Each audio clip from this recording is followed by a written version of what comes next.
अब हम स्टार्ट करते हैं अपना चैप्टर जिसका नाम है microbes in human welfare. Microbes in human welfare totally पूरे तरीके से 100% एनसीईआरटी के अकॉर्डिंग चलेंगे। एनसीईआरटी आपको साथ साथ मैं याद करवाऊंगा, ठीक है।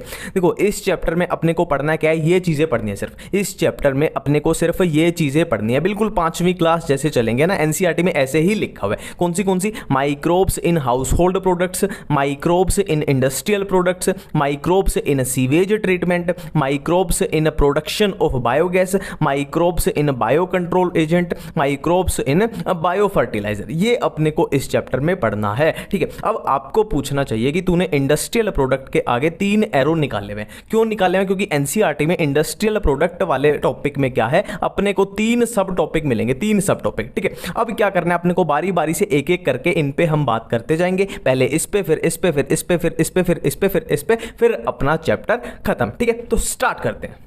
तो हम स्टार्ट करने वाले हैं किसके साथ? Microbes in household products, ठीक है। Microbes in household products, ठीक है। देखो सिंपल है, दूध की दही बनानी है, दूध की दही बनानी है। मिल्क को किस में कन्वर्ट करना है? कर्ड में कन्वर्ट करना है। और ये काम कौन करता है? लैब, LAB यानी लैक्टिक एसिड बैक्टीरिया, ठीक है। अब लैक्टिक एसिड बैक्टीरिया के अंदर यानी लैब के अंदर बहुत सारे बैक्टीरिया आते हैं, है ना, जिनमें से एक बैक्टीरिया जो अपनी एनसीईआरटी में दिया है लैक्टोबैसिलस, ठीक है। लैक्टोबैसिलस ये क्या करेंगे? मिल्क को कर्ड में कन्वर्ट कर देंगे, ठीक है। अब आपका क्वेश्चन होना चाहिए कि कैसे कन्वर्ट करेंगे, है ना, कोई रीजन तो बताओ कैसे कन्वर्ट करेंगे। तो सिंपली क्या है, जो ये लैब होते हैं ना, लैक्टिक एसिड बैक्टीरिया जो लैब होते हैं वो एसिड्स की फॉर्मेशन करते हैं। वो क्या करते हैं? एसिड्स की फॉर्मेशन करते हैं। अब ये एसिड्स क्या करेंगे? मिल्क के अंदर जो प्रोटीन है उनको कोएगुलेट एंड पार्शियली डाइजेस्ट कर देंगे, ठीक है। लैब जो है क्या करेगा? एसिड्स की फॉर्मेशन करेगा। अब ये एसिड्स क्या करेंगे? मिल्क के अंदर जो प्रोटीन है, मिल्क प्रोटीन्स,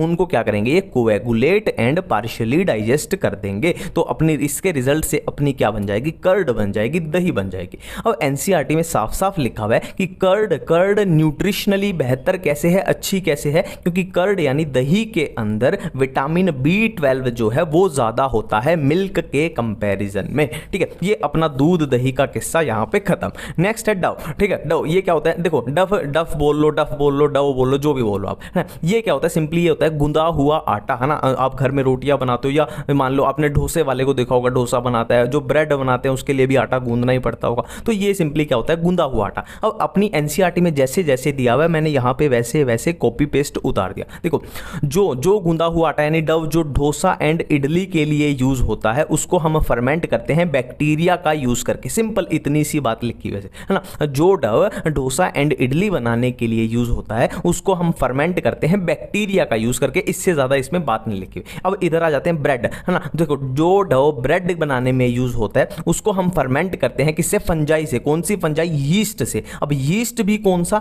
यीस्ट में भी बहुत सारे यीस्ट होते हैं ना। यीस्ट भी कौन सा? सैक्चरोमाइसिस सर्विसियाई, सैक्चरोमाइसिस सर्विसियाई। अब यहां पे याद रखने लायक बात क्या है कि डोसा एंड इडली में क्या यूज हुआ था? बैक्टीरिया यूज हुआ था। और ब्रेड में क्या यूज हो रहा है? फंजाई यूज हो रहा है। फंजाई में भी कौन सा? यीस्ट। और यीस्ट में भी कौन सा? सैक्चरोमाइसिस सर्विस है। ये आगे भी आएगा, टेंशन मतलब बेकर यीस्ट, ब्रूअरी यीस्ट, उसमें आपका ये पूरा क्लियर हो जाएगा, ठीक है। अब आगे बढ़ते हैं। देखो एक और मैं बात यहां पे आपको बता दूं, देखो ये ब्रेड में जो भी ये ब्रेड ब्रूड और ये डव जब बनता है ना तो CO2 गैस रिलीज होती है, CO2। उसी की वजह से क्या है, इनमें छोटे छोटे आपने देखा होगा ब्रेड में क्या होते हैं? छोटे छोटे छेद से होते हैं, छोटे होल से होते हैं। तो CO2 रिलीज होती है, उसकी वजह से होते हैं, ठीक है। नेक्स्ट बात की गई है टोडी पाम की, है ना। टोडी कहां से रिसीव होता है? पाम से अपने को मिलता है। और ये कहां पे? साउथ इंडिया की ट्रेडिशनल ड्रिंक है। टोडी क्या है? साउथ इंडिया की ट्रेडिशनल ड्रिंक है। और इसको कैसे बनाया जाता है? फर्मेंटेशन के द्वारा इसको बनाया जाता है, ठीक है। ये टोडी अपना खत्म है, इससे ज्यादा कुछ भी नहीं दिया हुआ, ठीक है। नेक्स्ट है चीज। हाँ, चीज को कैसे बनाया जाता है? Fermentation bye micro. फर्मेंटेशन की थोड़ी स्पेलिंग शायद गलत हो गई यहाँ पे, इसको आप ठीक कर लेना, ठीक है। चीज को कैसे बनाया जाता है? Fermentation bye micro. अब चीज के अंदर जो याद रखने वाली बातें हैं वो क्या दी हुई है अपनी एनसीईआरटी में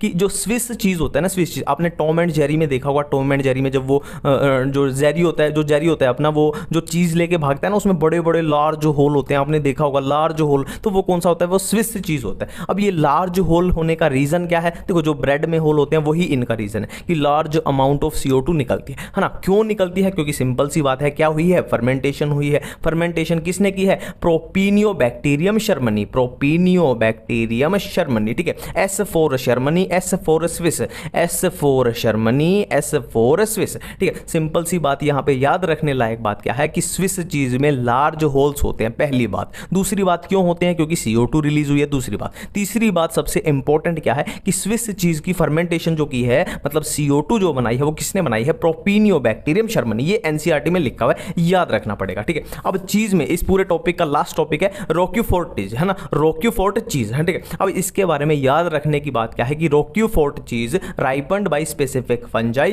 क्यों, क्योंकि उससे उसमें पर्टिकुलर फ्लेवर आता है। मैं फिर से रिपीट करता हूं, इसमें याद रखने लायक बात क्या है, रोक्यूफोर्ट चीज की खास बात क्या है कि हम उसके ऊपर एक स्पेसिफिक फंजाई ग्रो कराते हैं। क्यों ग्रो कराते हैं, क्योंकि उस स्पेसिफिक फंजाई की वजह से इस चीज के अंदर एक पर्टिकुलर फ्लेवर आता है। अब देखो हम microbes in house hold product अपना कंप्लीट कर चुके हैं। अब हम करने वाले हैं माइक्रोब्स इन इंडस्ट्रियल प्रोडक्ट्स, ठीक है। अब इंडस्ट्रियल प्रोडक्ट में हमने बात की थी कि इसमें 3 एरो निकले हुए, मतलब हमें 3 छोटे छोटे टॉपिक पढ़ने हैं। तो हम बात करने जा रहे हैं पहले एरो की, यानी पहले अपने छोटे टॉपिक की, क्या है, फर्मेंटेड बेवरेज, फर्मेंटेड बेवरेज, ठीक है। अब इसमें जो भी NCERT में लिखा हुआ है ना, मैंने पूरा कॉपी पेस्ट कर दिया, यही चीजें आपको याद रखनी है, कोई दिक्कत ही नहीं, और साथ साथ याद करेंगे। देखो एक टाइप का यीस्ट होता है, एक सैकेरोमाइसिस सर्विसियाई, सैकेरोमाइसिस सर्विसियाई एक टाइप का यीस्ट होता है, यीस्ट होता है, ठीक है। पहली बात क्या याद करने की आई कि सैकेरोमाइसिस सर्विसियाई एक टाइप का यीस्ट होता है। अब सैकेरोमाइसिस सर्विसियाई के अपने को 2 स्ट्रेन याद रखने, एक स्ट्रेन कौन सा, बेकर्स यीस्ट, और एक स्ट्रेन कौन सा, ब्रूअर्स यीस्ट। अब बेकरी में क्या होता है, ब्रेड, केक बनते हैं, केक में भी क्या है, ब्रेड ही तो यूज होता है ना, तो बेकर तो नाम से ही पता लग गया कि ये ब्रेड बनाने में यूज होगा। और ब्रूअर है ना, ब्रूअर इंडस्ट्री कौन सी होती है, अपनी बियर वाली, वाइन वाली, विस्की, रम, ब्रांडी, ये किसमें यूज होगा, ये सब बनाने में, ठीक है, ये सब बनाने में, सिंपल सी बात है। अब नेक्स्ट अपने को क्या याद रखना, देखो एल्कोहलिक जो ड्रिंक्स होती हैं, एल्कोहलिक ड्रिंक्स 2 टाइप से बनाई जा सकती है, या तो बिना डिस्टिलेशन यानी विदाउट डिस्टिलेशन बनाई जाएंगी, या विद डिस्टिलेशन मतलब डिस्टिलेशन के साथ बनाई जाएंगी। जो विदाउट डिस्टिलेशन है वो कौन सी है, वाइन एंड बियर, और जो विद डिस्टिलेशन मतलब डिस्टिलेशन करके बनाई जाएंगी वो कौन सी है, विस्की, रम, ब्रांडी, ठीक है। इसको थोड़ा सा ऐसे याद रख लेना, याद करने का तरीका बताता हूं। आपने नॉर्मल बाहर शराब की दुकान पे देखा भी होगा कि वाइन एंड बियर नॉर्मली लिखा रहता है वहां पे कि wine and beer, wine and beer, normally बिल्कुल नॉर्मल लिखा रहता है। मतलब ये क्या है, थोड़ी सस्ती होती है, थोड़ी सस्ती होती है, तो सीधा सा है कि डिस्टिलेशन ही नहीं हुई, तो सिंपल सी बात है सस्ती होंगी, और जिनमें डिस्टिलेशन होगी वो थोड़ी महंगी हो जाएंगी। विस्की, रम, ब्रांडी क्या है, आपको नॉर्मल कहीं नाम देखने को नहीं मिलता ना, ये थोड़ी महंगी होती है। बिल्कुल क्लियर है इतनी बात, ठीक है। अब देखो अपना एक एरो यहां कंप्लीट हो चुका है, अब हम चल रहे हैं अपने दूसरे एरो पे, है ना, इंडस्ट्रियल प्रोडक्ट में अपने दूसरे एरो पे चल रहे हैं। और दूसरा एरो अपना क्या है, एंटीबायोटिक्स के बारे में। दूसरा एरो है अपना एंटीबायोटिक्स के बारे में। देखो एंटी मतलब अगेंस्ट, मतलब एंटी मतलब खिलाफ, है ना, सबको पता है किसी के एंटी होना मतलब खिलाफ होना, किसके खिलाफ होना, बायो मतलब लाइफ, है ना, मतलब जिंदगी के खिलाफ, ठीक है। अब सिंपल सी बात है, देखो हमें कोई बीमारी होती है, मान लो कुछ भी हो गया, टाइफाइड हो गया, कुछ भी बीमारी होगी, तो हमें एंटीबायोटिक्स दी जाती है। तो सिंपल सी बात है, हमारी लाइफ के खिलाफ तो होगा नहीं है, किसकी लाइफ के खिलाफ होगा, जो माइक्रोब्स, जो ऑर्गेनिज्म डिजीज कॉज कर रहा है उसकी लाइफ के खिलाफ, है ना। अब समझिए ना किस रिलेशन में खिलाफ है लाइफ के, किसकी लाइफ के खिलाफ है, जो माइक्रो ऑर्गेनिज्म डिजीज कॉज कर रहा है उसकी लाइफ के खिलाफ जो दवाई होगी उसको क्या बोलते हैं, एंटीबायोटिक्स, एंटीबायोटिक, ठीक है। बिल्कुल ठीक है इतनी बात। अब देखो ये एंटीबायोटिक की NCERT की डेफिनेशन मैंने यहां लिखी है कि chemical substance produced by some microbes to kill disease causing microbe, है ना। सिंपल सी बात है, एंटीबायोटिक्स क्या है, ऐसे केमिकल हैं जिनको कौन प्रोड्यूस करता है, कौन बनाता है, माइक्रोब्स ही इनको बनाते हैं। किस लिए बनाते हैं, ताकि इनको किस लिए हम यूज कर सके, डिजीज कॉजिंग माइक्रोब्स को करने के लिए यूज कर सके, उनको किल करने के लिए हम यूज कर सके, है ना। देखो एक बात यहां पे समझनी पड़ेगी कि जरूरी नहीं है कि सारे माइक्रोब्स डिजीज कॉजिंग होते हैं, कुछ फायदेमंद भी है। फायदेमंद कैसे है, देखो माइक्रोब्स ने क्या बनाए, केमिकल्स बनाए, अब इन केमिकल का हम यूज कर रहे हैं किसके लिए, डिजीज कॉजिंग माइक्रोब्स को किल करने के लिए, ठीक है। अब एंटीबायोटिक्स में आगे बात करते हैं, कौन सी याद करने वाली बात है, हाँ। तो ये अपनी एंटीबायोटिक की डिस्कवरी की बात है, एंटीबायोटिक की डिस्कवरी कैसे हुई, है ना, किसने की, अलेक्जेंडर फ्लेमिंग ने की। असल में ये गलती से हुई थी, ऐसे की नहीं थी कि वो ऐसे बैठा नहीं था कि एंटीबायोटिक मैं खोज करके मानूंगा, आज तो बैठ गया तो आज तो डिस्कवरी करके मानूंगा, उससे गलती से हो गई थी। गलती से कैसे होगी, देखो अलेक्जेंडर फ्लेमिंग अंकल जो थे वो काम कर रहे थे एक बैक्टीरिया पे, कौन से बैक्टीरिया पे, वो स्टेफिलोकोकस बैक्टीरिया पे काम कर रहे थे। वर्क ऑन मतलब मैंने यहां पे लिखा है कि वो स्टेफिलोकोकस पे काम कर रहे थे। तो हुआ क्या था, उन्होंने स्टेफिलोकोकस पे काम कर रहे थे तो वो उसमें प्लेट्स पे काम कर रहे थे ना, उसमें लैब में होती होंगी वो प्लेट्स, आपने आगे जाके देख लोगे, अभी नहीं देखी तो वो प्लेट्स में काम कर रहे थे। तो उन्होंने कुछ प्लेट्स क्या थी वो बिना धोए छोड़ दी, अनवॉश्ड प्लेट छोड़ दी। तो उन अनवॉश्ड यानी बिना धोई हुई प्लेटों पे क्या हो गया, एक फंजाई वहां पे ग्रो हो गया। कौन सा fungi, Penicillium notatum, Penicillium notatum. अब ये फंजाई ने क्या किया, एक केमिकल रिलीज किया, एक केमिकल रिलीज किया। अब उस केमिकल के रिलीज होने से क्या हुआ, ये स्टेफिलोकोकस जो बैक्टीरिया था वो उस पे ग्रो नहीं हो पाया, है ना। तो ये बात अलेक्जेंडर फ्लेमिंग अंकल ने ऑब्जर्व कर ली कि पेनिसिलियम नोटेटम जो फंजाई है वो एक केमिकल रिलीज कर रही है जिसकी वजह से जो बैक्टीरिया है वो ग्रो नहीं हो पा रहा, है ना। तो उसने उस केमिकल को, अलेक्जेंडर फ्लेमिंग अंकल ने उस केमिकल को क्या नाम दे दिया, पेनिसिलिन नाम दे दिया, है ना। मिस्टेक से हो गया सब कुछ, पेनिसिलिन नाम दे दिया। बिल्कुल इतनी बातें ठीक है। अब एंटीबायोटिक्स में हम आगे बात करते हैं, ठीक है। देखो अब पेनिसिलिन अपने पास बन चुकी है। पेनिसिलिन की डिस्कवरी किसने की, अलेक्जेंडर फ्लेमिंग ने, अलेक्जेंडर फ्लेमिंग ने। बट पेनिसिलिन का जो फुल पोटेंशियल था ना, मतलब इन्होंने डिस्कवरी तो कर दी पर इनको पूरे काम नहीं पता था कि पेनिसिलिन क्या क्या कर सकती है। तो Ernest Chain and Howard Florey, Ernest Chain and Howard Florey ने जो पेनिसिलिन का था फुल पोटेंशियल था उसको डिस्कवर किया कि असल में पेनिसिलिन है क्या और ये क्या क्या काम कर सकती है, ठीक है। ये दो बातें याद रखेंगे, डिस्कवरी इन्होंने की और फुल पोटेंशियल किसने डिस्कवर किया, इन्होंने, Ernest Chain and Howard Florey ने, ठीक है। अब पेनिसिलिन के बारे में एनसीईआरटी में लिखा हुआ है कि पेनिसिलिन को कहां यूज किया गया था, वर्ल्ड वॉर 2 में अमेरिकन सोल्जर्स को ठीक करने के लिए किया गया था। यह बात हम याद रखेंगे, एनसीईआरटी में लिखी हुई है कि पेनिसिलिन का यूज वर्ल्ड वॉर 2 में अमेरिकन सोल्जर्स को ठीक करने के लिए किया गया था, ठीक है। अब एंटीबायोटिक वाले टॉपिक में ही ये चीजें दी हुई है। सिंपल यहां पे याद करने वाली लायक बात है, इनके दूसरे नाम, है ना। वैसे लिखा ऐसे हुआ है कि इन बीमारियों के लिए, इन घातक बीमारियों के लिए भी एंटीबायोटिक बना ली गई, पर वो अपने याद करने वाली बात नहीं है। याद करने वाली बात क्या है कि वूपिंग कफ का दूसरा नाम है काली खांसी। देखो कफ है तो मतलब खांसी याद हो जाएगा। डिप्थीरिया का दूसरा नाम है गलघोंटू, डिप्थीरिया का दूसरा नाम है गलघोंटू। इसको ऐसे याद रखना, D for diphtheria, D for दबा दिया, दबाते क्या, गला दबा दिया, है ना, गला दबा दिया तो गलघोंटू। नेक्स्ट है लेप्रोसी कुष्ठ रोग, लेप्रोसी कुष्ठ रोग, ये याद रख लेना थोड़ा, लेप्रोसी कुष्ठ रोग, ठीक है। और इसके साथ दिया हुआ था कि एनसीईआरटी में लिखा ऐसे हुआ है कि वूपिंग कफ, डिप्थीरिया, लेप्रोसी और प्लेग के लिए एंटीबायोटिक्स को बना लिया है। पर यहां पे याद रखने लायक बात क्या है, इनके दूसरे नाम ये आपको याद रखने हैं, ठीक है। अब यहां पे अपना क्या है, ये दूसरा एरो, इंडस्ट्रियल प्रोडक्ट्स में दूसरा एरो भी यहां पे अपना कंप्लीट हुआ। अब हम चलते हैं इंडस्ट्रियल प्रोडक्ट्स के तीसरे एरो की तरफ, ठीक है। अब हम चलते हैं इंडस्ट्रियल एरो के तीसरे एरो की तरफ, ठीक है। अब इसमें क्या है, देखो सबसे पहले ये लिखा हुआ है कि कौन कहां से मिलता है, सिंपल सी बात है। साइट्रिक एसिड कहां से मिलेगा, एस्परगिलस नाइगर। एसिटिक एसिड कहां से मिलेगा, एसिटोबैक्टर एसिटाई। ब्यूटायरिक एसिड कहां से मिलेगा, क्लोस्ट्रीडियम ब्यूटिलाइक। लैक्टिक एसिड कहां से मिलेगा, लैक्टोबैसिलस। स्ट्रेप्टोकाइनेस कहां से मिलेगा, स्ट्रेप्टोकोकस। साइक्लोस्पोरिन ए कहां से मिलेगा, ट्राइकोडर्मा पोलिस्पोरम। स्टेटिन्स कहां से मिलेगा, मोनेस्कस पुरपुरस, ठीक है। अब ध्यान देंगे, अब यहां पे हम ध्यान देंगे, मैंने क्या बोला था, याद करा के भेजूंगा, तो यहां पे याद करने लायक बात कहते हैं। देखो एसिटिक मैच हो गया, ब्यूटायरिक ने मैच हो गया, लैक्टोबैसिलस मैच हो गया, है ना, और स्ट्रेप्टोकाइनेस स्ट्रेप्टोकोकस मैच हो गया, स्पोरिन स्पोरम मैच हो गया। तो दो ही चीजें अपने को यहां पे याद करनी है, साइट्रिक एसिड और क्या है, स्टेटिन्स, है ना। साइट्रिक एसिड किससे है, एस्परगिलस नाइगर, और स्टेटिस किससे है, स्टेटिन्स है अपना मोनेस्कस पुरपुरस। इसकी मैं ट्रिक बता दूंगा स्टेटिन्स की, आपको सिर्फ एक ही याद रखना है, साइट्रिक एसिड किससे मिलेगा, एस्परगिलस नाइगर। फिर भी ये याद ना हो तो थोड़ी सी एक आइडिया लगा सकते हो, एसी, है ना, air conditioner AC, Aspergillus Niger, citric acid, ठीक है।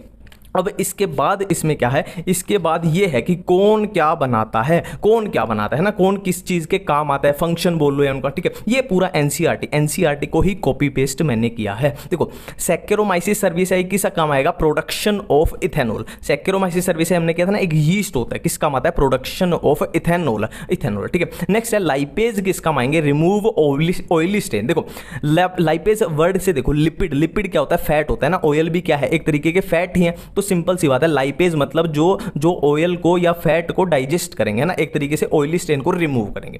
नेक्स्ट एक आपको याद रखना है कि pectinase and protease, pectinase and protease किस काम आते हैं? क्लियरिंग ऑफ बोटल जूस है ना, बोटल्स में जो जूस आता है उनकी क्लियरेंस के लिए काम आते हैं, ठीक है। नेक्स्ट एक याद रखना है, स्ट्रेप्टोकाइनेज किस काम आता है? Clot buster, clot buster, clot buster. इसको मैं तो ऐसे याद रखता हूं, देखो स्ट्रेप्टोक्लोटो, स्ट्रेप्टोक्लोटो, स्ट्रेप्टोक्लोटो ऐसे याद रखना। स्ट्रेप्टोकाइनेज मतलब क्लोट बस्टर, क्लोट बस्टर मतलब क्या है? देखो जो भी ब्लड वेसल है अपनी, उनमें क्या है, क्लोट बन जाए अगर, तो क्या होगा, ब्लड का फ्लो आगे हो ही नहीं पाएगा। तो इसमें क्या होता है फिर, वो मायोकार्डियल इन्फ्रेक्शन से फिर क्या हो जाएगा, आगे जाके हार्ट अटैक आ जाएगा। तो इसमें ये स्ट्रेप्टोकाइनेज हम यूज करते हैं कि वो क्लोट को क्या करेगा, हटा देगा, क्लोट को क्या करेगा, हटा देगा, उनको बस्ट कर, ठीक है, इस तरीके से कुछ, ठीक है। नेक्स्ट है साइक्लोस्पोरिन ए, नेक्स्ट है साइक्लोस्पोरिन ए, ये क्या काम आएगा? Immunosuppressive agent. देखो सिंपल सी बात है, फॉर एग्जांपल मान लो किसी की किडनी खराब हो गई और उसने किसी और से किडनी ली, मतलब किडनी का ट्रांसप्लांट हुआ, ऑर्गन ट्रांसप्लांट हुआ, उसने किसी और से किडनी ली। तो आपको पता है कि किसी और से जब हम कोई ऑर्गन लेते हैं तो उसके खिलाफ क्या है, इम्यूनिटी डेवलप हो जाती है। इम्यूनिटी है ना, सेल मीडिएटेड इम्यूनिटी पढ़ा है ना हमने, वो इम्यूनिटी डेवलप हो जाती है कि ये तो किसी और की किडनी है, और बॉडी उसके खिलाफ एंटीबॉडी बना लेती है। तो उस इम्यून रिस्पॉन्स को स्प्रेस दबाने के लिए क्या देते हैं? साइक्लोस्पोरिन ए देते हैं। सिंपल सी बात है, ऑर्गन ट्रांसप्लांट, ठीक है। नेक्स्ट है स्टेटिन्स, है ना। स्टेटिन्स किस काम आता है? ब्लड कोलेस्ट्रॉल लवरिंग एजेंट, है ना, ब्लड में क्या है, कोलेस्ट्रॉल को ये कम करेगा। अब स्टेटिन्स का हमने क्या किया था, कहां से मिलता है हमें? मोनेस्कस पर्पस। इसकी मैं सिंपल सी ट्रिक बता देता हूं। देखो कोई भी स्टेट है, मान लो कोई भी राज्य, उसका ऐसे याद रखो, किसी भी स्टेट का मेंबर ऑफ पार्लियामेंट, किसी भी स्टेट का मेंबर ऑफ पार्लियामेंट यानी एमपी, है ना, एमपी से, स्टेट के एमपी से ये अपने को याद आ गया। और क्या याद आ जाएगा? देखो कोई एमपी होता है यानी मिनिस्टर है, नेता है, तो नेता को क्या होता है, बहुत सारी दिमाग में टेंशन होती है कि अच्छी टेंशन है या बुरी टेंशन है, मेरे को नहीं पता, वो नेता को ही पता है ना। तो दिमाग में बहुत सारी टेंशन होती है, स्ट्रेस होता है, तो जनरली उनको कौन सी बीमारी हो जाती है कि उनका कोलेस्ट्रॉल बढ़ जाता है। ऐसा थोड़ा सा आइडिया लगा लेना कि कोई नेता है, एमपी है, तो उसका थोड़ा सा कोलेस्ट्रॉल बढ़ जाएगा, है ना। स्टेट का क्या है, एमपी है, यानी मोनेस्कस पर्पस से ये हमें मिलेगा, और क्या है, उसका कोलेस्ट्रॉल थोड़ा हाई है। नेता लोगों का कोलेस्ट्रॉल थोड़ा हाई होता ही है, ठीक है। अब देखो यहां पे अपना ये तीसरा एरो कंप्लीट हो चुका है, तीसरा एरो कंप्लीट हो चुका है। अब हम जा रहे हैं कहां? सीवेज ट्रीटमेंट की तरफ। अब हम करने वाले हैं सीवेज ट्रीटमेंट, ठीक है, सीवेज ट्रीटमेंट। देखो इस टॉपिक में ध्यान से एक बात बता दूं कि एक एक जो वर्ड मैं बोलूंगा ना, बिल्कुल मेरे साथ में रहना, भागना मत, स्किप मत करना, बिल्कुल एक एक वर्ड को ध्यान से सुनना। बीच में कहीं भी कनेक्शन टूटा तो सारा टॉपिक ये वाला अपना खराब हो जाएगा, ठीक है। और एक एक वर्ड ध्यान से सुन लोगे तो पूरे तरीके से आपको याद करवा दूंगा, ठीक है। देखो सिंपल क्या है, सीवेज ट्रीटमेंट क्या है, मतलब अपने पास गंदा पानी आया, मतलब सीवेज का पानी आया, और हमें क्या करना है, उससे हमें क्या करना है, उसको साफ करना है, उस पानी को साफ करना है, ठीक है। सिंपल सा ये टॉपिक है अपना, ठीक है। अब देखो कैसे कैसे जाएंगे, देखो पानी ऐसे आया, ऐसे आया, ऐसे आया, पानी ऐसे आया, ऐसे आया और ऐसे आया, ठीक है। गंदा पानी यहां से आया और हमने उसको साफ करते गए, साफ करते गए, और ये साफ पानी इधर से निकाल दिया, ठीक है।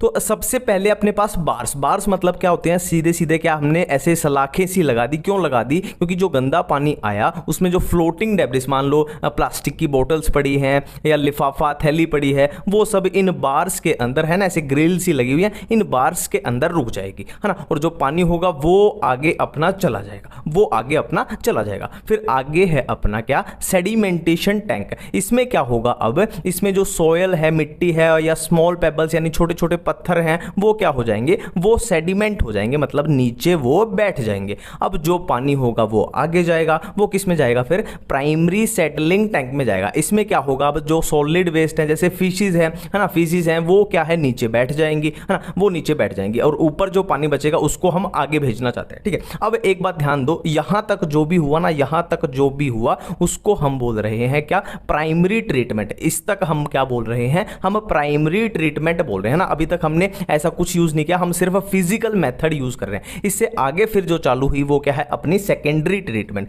या इसको बोलो आप बायोलॉजिकल ट्रीटमेंट। बायोलॉजिकल क्यों बोलते हैं ये आपको पता लग जाएगा, ठीक है। अब देखो प्राइमरी सेटलिंग टैंक से कहां पानी गया, एरिएशन टैंक में गया। अब नाम से ही पता लग रहा है एरिएशन टैंक, मतलब यहां पे क्या है, बहुत ज्यादा ऑक्सीजन है, मतलब कंडीशंस कैसी है, एरोबिक कंडीशन। तो एरिएशन टैंक में हम क्या करेंगे, एरोबिक माइक्रोब्स की ग्रोथ कराएंगे, एरोबिक माइक्रोब्स की ग्रोथ कराएंगे। देखो अब एक बात यहां पे समझो, यहां पे एरिएशन टैंक में जो पानी आया उसमें ऑर्गेनिक वेस्ट बहुत ज्यादा है, उसमें ऑर्गेनिक मैटर बहुत ज्यादा है, मतलब उस पानी की बीओडी BOD यानी बायोकेमिकल ऑक्सीजन डिमांड बहुत ज़्यादा है। देखो सिंपल सी बात है, जितना ज़्यादा पोल्यूशन होगा, जितना ज़्यादा ऑर्गेनिक मैटर होगा, उतना ज़्यादा BOD होगा, उतना ज़्यादा BOD होगा। ठीक है, तो हमें सिंपली करना क्या है, इस टैंक में उस पानी की क्या घटानी है, हमें BOD घटानी है, बायोकेमिकल ऑक्सीजन डिमांड हमें घटानी है। तो घटाएंगे कैसे, सिंपली क्या है, हम एरोबिक माइक्रोब्स की ग्रोथ करा देंगे। अब ये माइक्रोब्स क्या करेंगे, ऑर्गेनिक मैटर जो भी इस पानी के अंदर है उसको कंज्यूम कर लेंगे। अब ऑर्गेनिक मैटर कंज्यूम हो गया, मतलब ऑर्गेनिक मैटर जो है वो कम होता जा रहा है। तो सिंपल सी बात है, ऑर्गेनिक मैटर कम होगा तो BOD भी अपनी कम हो जाएगी।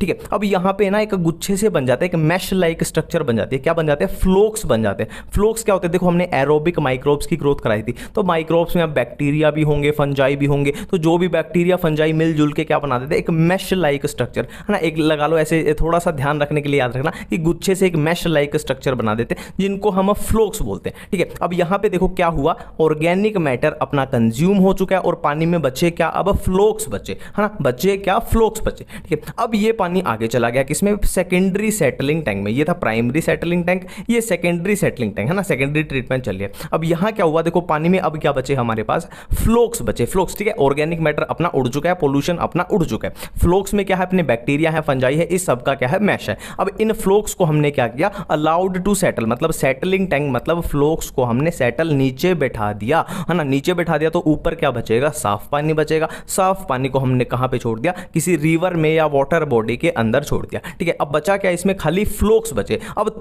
थोड़े से फ्लोक्स हम इसमें डाल देंगे। क्यों डाल देंगे, क्योंकि हमें ये एरोबिक माइक्रोब के लिए वो चाहिए ना, जैसे हम दही जमाते हैं तो थोड़ा सा दही दूध में डाल देते हैं, तो इसी तरीके से हम ये एरोबिक माइक्रोब्स किससे बन देते हैं, फ्लोक्स से ही बनाने हमको, है ना। तो थोड़ा सा यहां ले आएंगे और बाकी जो वेस्ट बचा अपना फ्लोक्स, उसको हम किस में डाल देंगे, एक्टिवेटेड स्लज डाइजेस्टर, है ना, वहां पे इनको फ्लोक्स को हम डाल देंगे। ये अपना एक तरीके से वेस्ट है, यहां पे उनको डाइजेस्ट करा देंगे। ठीक है, और अपना साफ पानी इधर निकल चुका है। तो ये बेसिक सा अपना इजी सा कंसेप्ट है।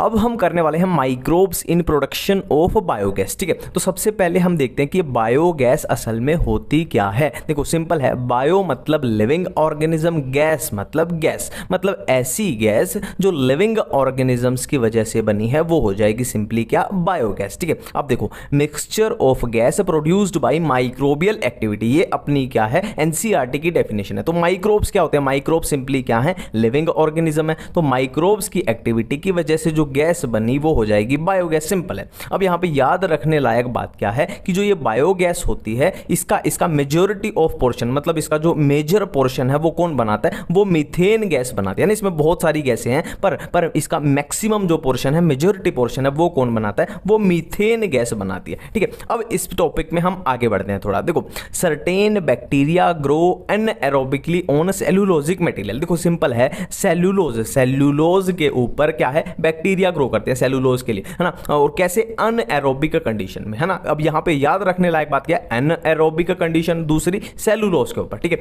और वो क्या करेंगे, फिर गैस प्रोड्यूस करेंगे। गैस वो ये ना कि बायोगैस प्रोड्यूस करेंगे। बायोगैस में हमने क्या किया था, मीथेन मेजर होगी और थोड़ी और भी गैसें होती हैं, जैसे कार्बन डाइऑक्साइड, H2, ये वाली भी होंगी। ठीक है, अब ऐसे बैक्टीरिया, मैं फिर से रिपीट करने जा रहा हूं, ऐसे बैक्टीरिया जो अनएरोबिकली सेलुलोजिक मटेरियल के ऊपर ग्रो करते हैं, उनको हम क्या बोलते हैं, मिथेनोजीन्स बोलते हैं। देखो मिथेनोजीन्स मतलब जो मिथेन की प्रोडक्शन कर रहे हैं, कैसे, अनएरोबिक कंडीशन में, कहां से, सेलुलोजिक मटेरियल में। बिल्कुल इतनी बातें क्लियर। अब देखो मिथेनोजीन्स बैक्टीरिया का एक बहुत बड़ा ग्रुप है, इसके अंदर बहुत सारे बैक्टीरिया आते हैं, है ना। और एक ऐसा बैक्टीरिया का नाम है मिथेनोबैक्टीरियम। देखो मिथेनोजीन्स के अंदर बहुत सारे बैक्टीरिया आते हैं, उनमें से एक का नाम है मिथेनोबैक्टीरियम। मिथेनोबैक्टीरियम कहां प्रेजेंट होता है, रूमन ऑफ कैटल में। अब ये रूमन क्या होता है, देखो जैसे अपना स्टमक होता है ना, ऐसे भी कैटल के अंदर भी क्या होता है, स्टमक होता है। और स्टमक के क्या होते हैं, 4 पार्ट होते हैं। तो स्टमक, कैटल के स्टमक के 4 पार्ट का ही एक पार्ट है क्या, र्यूमन। तो र्यूमन के अंदर होगा मिथेनोबैक्टीरियम। अब मिथेनोबैक्टीरियम क्या करेगा, देखो अब कैटल क्या है, गाय है, मान लो गाय भूसा खाएगी, उसमें क्या होगा, सेलुलोज होगा। तो सेलुलोज से क्या करेंगे, अनएरोबिक कंडीशन में क्या करेगा मिथेनोबैक्टीरियम, ये मेनली क्या है, मिथेन की प्रोडक्शन करेगा। या बोलो सही शब्दों में बोले तो बायोगैस की प्रोडक्शन करेगा ना। मेजर कौन सी होगी, मिथेन, थोड़ी ये वाली भी होंगी। तो ये सिंपल सी बात है इसमें, ठीक है। अब कैसे करेगा, यूनिट होती है जो बायोगैस, ये टिपिकल बायोगैस प्लांट जो होता है वो कुछ ऐसा दिखता है। देखो सिंपल है, क्या है, जो उसके ह्यूमन में क्या था, मिथेनोबैक्टीरियम था, तो वो डंग के साथ है ना, उसके फीसिस डंग के साथ वो बाहर आएगा। तो सिंपली क्या, हमें यहाँ एनिमल का डंग और वाटर, और ये डंग और वाटर एनिमल का हमने क्या किया, इस बड़े से टैंक में डाल दिया जिसको हम डाइजेस्टर बोल रहे हैं, ठीक है। अब यहाँ क्या है, अपना वो बैक्टीरिया काम करता रहेगा, और बैक्टीरिया क्या करेगा, गैस की प्रोडक्शन करेगा। तो जो गैस होगी वो ऐसे यहाँ से हम रिसीव कर लेंगे और उसको क्या है, पाइपलाइन के थ्रू यूज कर लेंगे, है ना, एज ए फ्यूल, है ना, गैस है तो उसको तो यूज तो करना है। यहाँ से गैस निकल जाएगी, तो गैस निकलने के बाद अपना जो भी वेस्ट बचेगा उसको हम किस में डाल देंगे, उसको हम डाल देंगे किस में, स्लज में डाल देंगे, स्लज में। अब देखो इंडिया में जो बायोगैस प्लांट्स है ना, बायोगैस प्लांट्स लगाने में बहुत बड़ा हाथ रहा है किनका, इन दो ऑर्गेनाइजेशन का। एनसीईआरटी में दी हुई इनकी अपने को क्या है, बेसिकली फुल फॉर्म याद करनी है, IARI यानी इंडियन एग्रीकल्चरल रिसर्च इंस्टीट्यूट, और क्या है KVIC, ये क्या है, khadi and village industries commission, ठीक है। अब देखो अपना प्रोडक्शन ऑफ बायोगैस कंप्लीट हो चुका है। अब हम करने वाले हैं क्या, biocontrol agents, microbes as biocontrol agents, ठीक है। पहले थोड़ा सा इसका मतलब समझ लेते हैं कि ये कहना क्या चाह रहा है, फिर क्या है अपने को चीजें याद करनी जो है वो बिल्कुल आसान हो जाएंगी। देखो कोई भी फसल है, मान लो गेहूं की फसल है या चावल की फसल है, तो हमें पता है क्या, फसल को नुकसान पहुंचाने क्या आते हैं, छोटे छोटे कीड़े मकोड़े, इंसेक्ट, छोटे छोटे जो भी आते हैं। तो हम उन इंसेक्ट को कंट्रोल करने के लिए, आपने देखा भी होगा, खेतों में देखा भी होगा, क्या है, पेस्टिसाइड का इस्तेमाल करते हैं, पेस्टिसाइड, है ना, केमिकल्स का छिड़काव करते हैं। तो सिंपल सी बात है, हम ये बोलना चाहते हैं कि भाई केमिकल्स का यूज मत करो, केमिकल्स क्या है, हानिकारक होते हैं, हार्मफुल होते हैं। तो हम क्या बोलना चाहते हैं कि जो भी आपके इंसेक्ट आ रहे हैं खेत में, उनको आप कैसे कंट्रोल करो, बायोलॉजिकल कंट्रोल करो उनका, है ना, बायोलॉजिकल उनका कंट्रोल करो। कैसे बायोलॉजिकल, कैसे, इंसेक्ट का यूज करके, इंसेक्ट को, है ना, जो अपने फायदे के इंसेक्ट है उनका यूज कर लो, है ना, उनको कंट्रोल करने के लिए, या बैक्टीरिया का यूज कर लो, या फंजाई का यूज कर लो,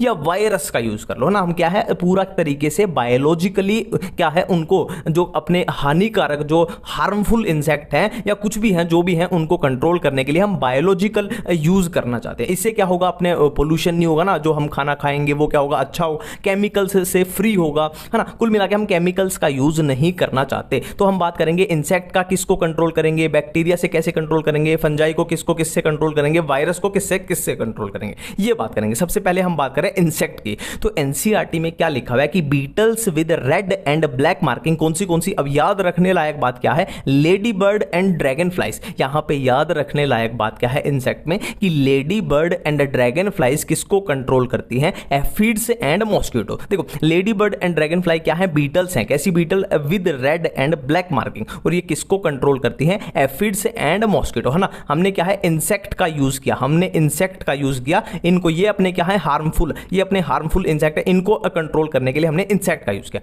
नेक्स्ट हम बैक्टीरिया की बात करें। बैक्टीरिया में देखो हम बैक्टीरिया का यूज करेंगे किसको, अपने हानिकारक जीवों को कंट्रोल करने के लिए। देखो हम कौन से बैक्टीरिया का यूज करेंगे, बैसिलस थ्यूरिनजेनेसिस, किसको कंट्रोल करेगा, ये बटरफ्लाई कैटरपिलर्स को कंट्रोल करेगा। और कैसे करेगा, ये डिटेल में अपना बीटी टॉक्सिन वाला ये अपना क्या है बायोटेक्नोलॉजी में आ जाएगा। अब बात करते हैं फंजाई में। तो फंजाई में अपना पहला पॉइंट क्या है याद रखने लायक, कि कौन सी फंजाई अपने को यूज करनी है, ट्राइकोडर्मा। मैं फिर से इस पे दोबारा रिपीट करूंगा कि क्वेश्चन आ जाए आपके सामने कि कौन सी ऐसी फंजाई है जो बायो कंट्रोल एजेंट की तरह यूज होती है, तो आंसर जाएगा ट्राइकोडर्मा। ध्यान रखना है एनसीईआरटी में लिखा हुआ है। और ट्राइकोडर्मा के बारे में दो बातें एनसीईआरटी में लिखी हुई है कि ट्राइकोडर्मा कैसी फंजाई है, फ्री लिविंग फंजाई है। एनसीईआरटी में लिखा हुआ है, मैं बार बार बोल रहा हूं, याद रखना ही पड़ेगा। ट्राइकोडर्मा कैसी फंजाई है, फ्री लिविंग फंजाई है, और ये रूट इकोसिस्टम में रहती है। रूट, मैंने यहां पे शूट नहीं लिखा, रूट इकोसिस्टम लिखा है, याद रखेंगे एनसीईआरटी में लिखा हुआ है। ट्राइकोडर्मा कैसी फंजाई है, फ्री लिविंग फंजाई है, रूट इकोसिस्टम में रहती है। बिल्कुल सिंपल सी बात है। और ये क्या कंट्रोल करेगी, ट्राइकोडर्मा किसको कंट्रोल करेगी,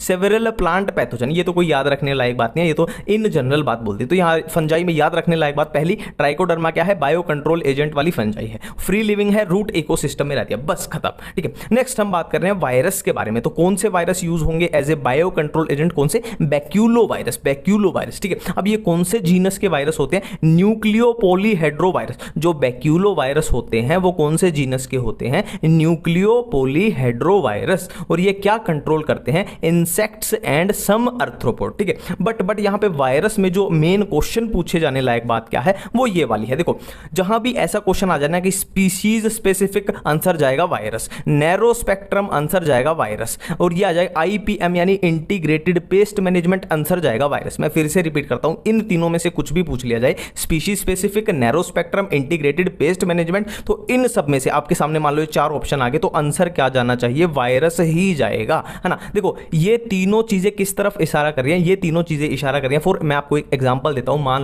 मान लो बहुत सारे इंसेक्ट हैं, ABCDEFG, और आपको टारगेट करना है D इंसेक्ट को, है ना। बहुत सारे इंसेक्ट हैं ABCDEFGH, है ना, बहुत सारे हैं। आपको सिर्फ और सिर्फ टारगेट किसको करना है? सिर्फ D को करना है। तो ऐसे बिल्कुल स्पेसिफिक नैरो स्पेक्ट्रम में क्या यूज होगा? वायरस होगा, वायरस। ये चीजें आपको यहां पे याद रखनी पड़ेंगी। ठीक है, अब देखो यहां पे अपना क्या है, बायो कंट्रोल एजेंट का टॉपिक यहां खत्म हुआ। अब अपना है क्या, लास्ट टॉपिक है कि माइक्रोब्स एज बायो फर्टिलाइजेशन कैसे हुआ, माइक्रोब्स एज बायो फर्टिलाइजर। अब देखो ये अपने पास है माइक्रोब्स एज बायो फर्टिलाइजर। अब नाम से ही पता लग रहा है, बायो मतलब लिविंग ऑर्गेनिज्म, फर्टिलाइजर मतलब फर्टिलाइजर। तो हम ये बोलना क्या चाह रहा है कि भाई फर्टिलाइजर के तौर पे किसका, केमिकल्स का यूज मत करो, है ना। ये बोलना क्या चाह रहा है कि फर्टिलाइजर जो हम नॉर्मल खेतों में क्या है, केमिकल डालते हैं, केमिकल डाल के सब्जियां उगा रहे हैं, फल उगा रहे हैं, तो ये बोलना चाह रहे हैं कि भाई केमिकल्स का यूज मत करो, बायो फर्टिलाइजर का यूज करो, मतलब लिविंग ऑर्गेनिज्म जो है उनका यूज करो, है ना। पोल्यूशन भी नहीं होगा, अपने को खाना भी अच्छा मिलेगा।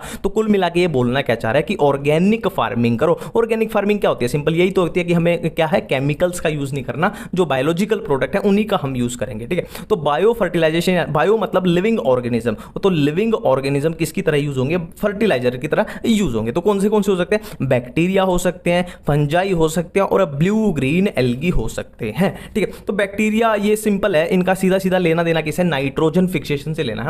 हम मान लो खेतों में खाद डाल रहे हैं तो किस लिए डाल रहे हैं? नाइट्रोजन के लिए ही डाल रहे हैं, तो नाइट्रोजन फिक्सेशन से लेना देना, है ना। सबसे पहले हम क्या कर रहे हैं? सबसे पहले हम बैक्टीरिया को यहां टारगेट कर रहे हैं, बैक्टीरिया को। ठीक है, तो बैक्टीरिया को याद करने की मैं सिंपल सी ट्रिक बता देता हूं आपको। देखो, फ्री में बार्बर से, है ना, फ्री में बार्बर से, बार्बर क्या है? बाल ही काटेगा। फ्री में बार्बर से बाल कटा के सिम्बा हुआ फरार। मैं फिर से रिपीट करता हूं कि सिम्बा क्या है, नाई की दुकान पे गया बाल कटाने, और बाल कटा के पैसे, बिना पैसे दिए फ्री में बाल कटा के भाग गया।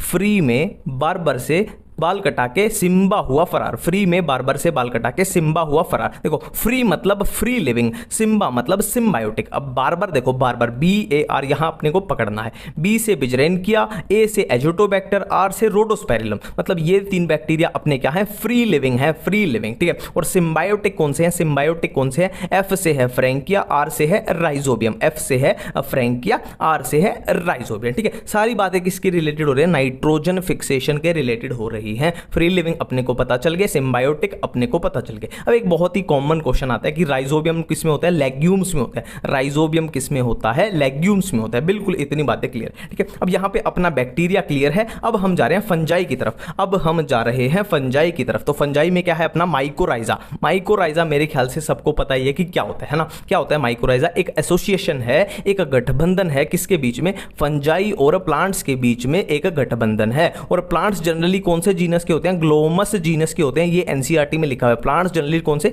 ग्लोमस जीनस के। ठीक है, माइकोराइजा एक गठबंधन है, एक एसोसिएशन है, किसके? फंजाई और प्लांट के बीच में। ठीक है, अब देखो नॉर्मली क्या होता है, ये इनके एसोसिएशन में ज्यादा फायदा किसका होता है? प्लांट का ही ज्यादा फायदा होता है, क्योंकि प्लांट को ये फंजाई क्या क्या प्रोवाइड करा रही है? फंजाई फॉस्फोरस, एनसीईआरटी में लिखा हुआ है फॉस्फोरस, हम याद रखेंगे फॉस्फोरस।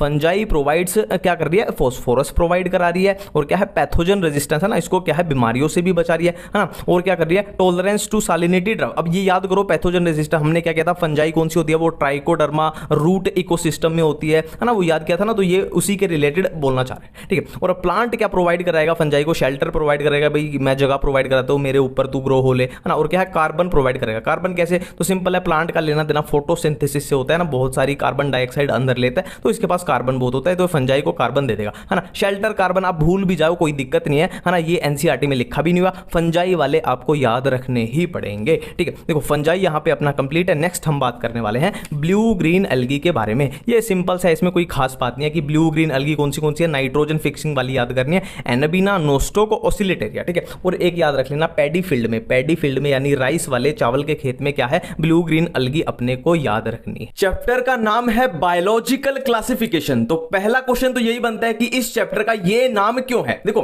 हमने फर्स्ट चैप्टर यानी लिविंग वर्ल्ड में देखा कि क्या लिविंग है क्या नॉन लिविंग है। ठीक है, तो हमें नॉन लिविंग चीजों के बारे में तो पढ़ना नहीं है ना, टेबल है, चेयर है, पंखा है, उनके बारे में तो पढ़ना नहीं है। तो हमने सेलेक्ट कर लिए कि कौन से ऑर्गेनिज्म लिविंग हैं। तो लिविंग ऑर्गेनिज्म के लिए ही वर्ड यूज होता है बायोलॉजी, तो उन्हीं की हम क्लासिफिकेशन कर रहे हैं। तो चैप्टर का नाम हुआ बायोलॉजिकल क्लासिफिकेशन। ठीक है, अब देखो सबसे जो अर्लीस्ट क्लासिफिकेशन का अटेम्प्ट किया था, अर्लीस्ट क्लासिफिकेशन वो किसने किया था, वो किया था एरिस्टोटल अंकल ने। ठीक है, वो किया था एरिस्टोटल अंकल ने। ठीक है, अब इन्होंने क्या किया था, इन्होंने टोटल ऑर्गेनिज्म को दो चीजों में डिवाइड कर दिया, दो चीजों में, प्लांट एंड एनिमल। और अब प्लांट में इन्होंने कैसे डिवीजन की, ट्री, श्रब, हर्ब, है ना, मतलब लगभग लगा लो उनके मॉर्फोलॉजी के बेस पे ही, ट्री, श्रब, हर्ब। ठीक है, और एनिमल को इन्होंने डिवाइड किया दो चीजों में, फिर से इनाइमा एंड अनाइमा। ठीक है, ये इनाइमा एंड अनाइमा एनसीईआरटी में नहीं लिखा हुआ,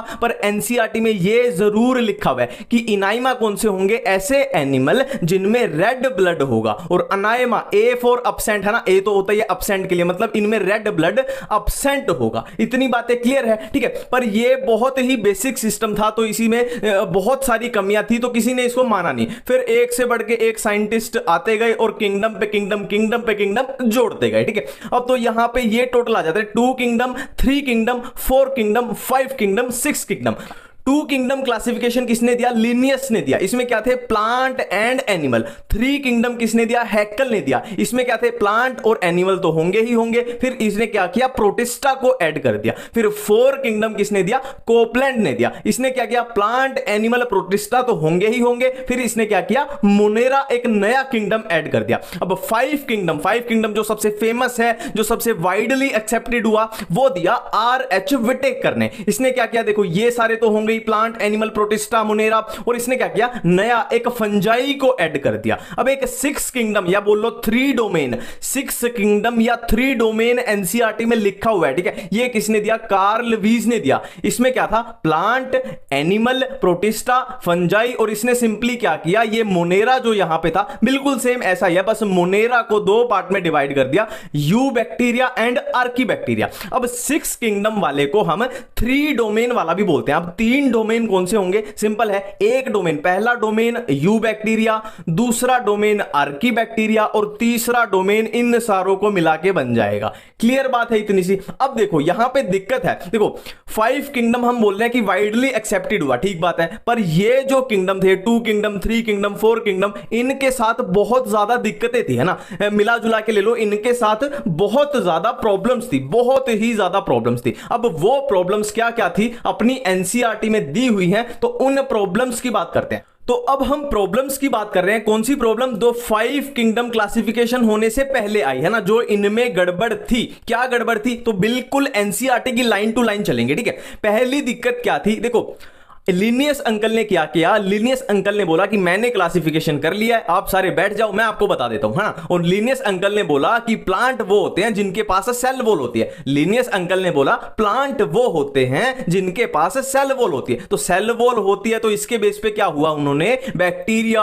blue green algae, fungi, bryophyte, pteridophyte, gymnosperm, angiosperm, सबको कहां पे डाल दिया, प्लांट में डाल दिया। अब यहां पे दिक्कत क्या है, देखो बैक्टीरिया क्या है, प्रोकैरियोट है, ब्लू ग्रीन एल्गी क्या है, प्रोकैरियोट है, और बाकी सारे यूकैरियोट हैं। तो प्रोकैरियोट और यूकैरियोट सारे एक ही कमरे में घुसे पड़े हैं, तो ये बहुत बड़ी दिक्कत है। अब एक और दिक्कत एनसीईआरटी में दी हुई है कि कैलेमिडोमोनास जो कि यूनिसेलुलर है, कैलेमिडोमोनास यूनिसेलुलर है, और स्पाइरोगायरा मल्टीसेलुलर है, इन दोनों को एल्गी में डाल दिया, है ना, इन दोनों को एल्गी में डाल दिया, ये भी बहुत बड़ी दिक्कत है, ये यूनिसेलुलर, ये मल्टीसेलुलर। अब एक और प्रॉब्लम की बात की गई है एनसीईआरटी में कि फंजाई जो कि हेटेरोट्रोपिक है, है, और प्लांट जो कि ऑटोट्रोपिक है, इनको भी सेम ग्रुप में डाल दिया, है ना। फंजाई और प्लांट को, दोनों को प्लांट में डाल दिया, और फंजाई हेटेरोट्रोपिक है और प्लांट ऑटोट्रोपिक है। तो यहां भी कोई डिवीजन में मजा नहीं आ रहा, ये भी बड़ी दिक्कत है ना। और क्या दिक्कतें थी देखो, और ये दिक्कत थी, ये भी एनसीईआरटी में लिखी हुई है कि फंजाई की सेल वॉल में काइटिन होता है, बट प्लांट की सेल वॉल में काइटिन नहीं होता, सेलुलोज होता है, पर फिर भी ये एक कमरे में बंद है, इनको एक में डाल दिया, तो ये भी बड़ी दिक्कत है, ठीक है।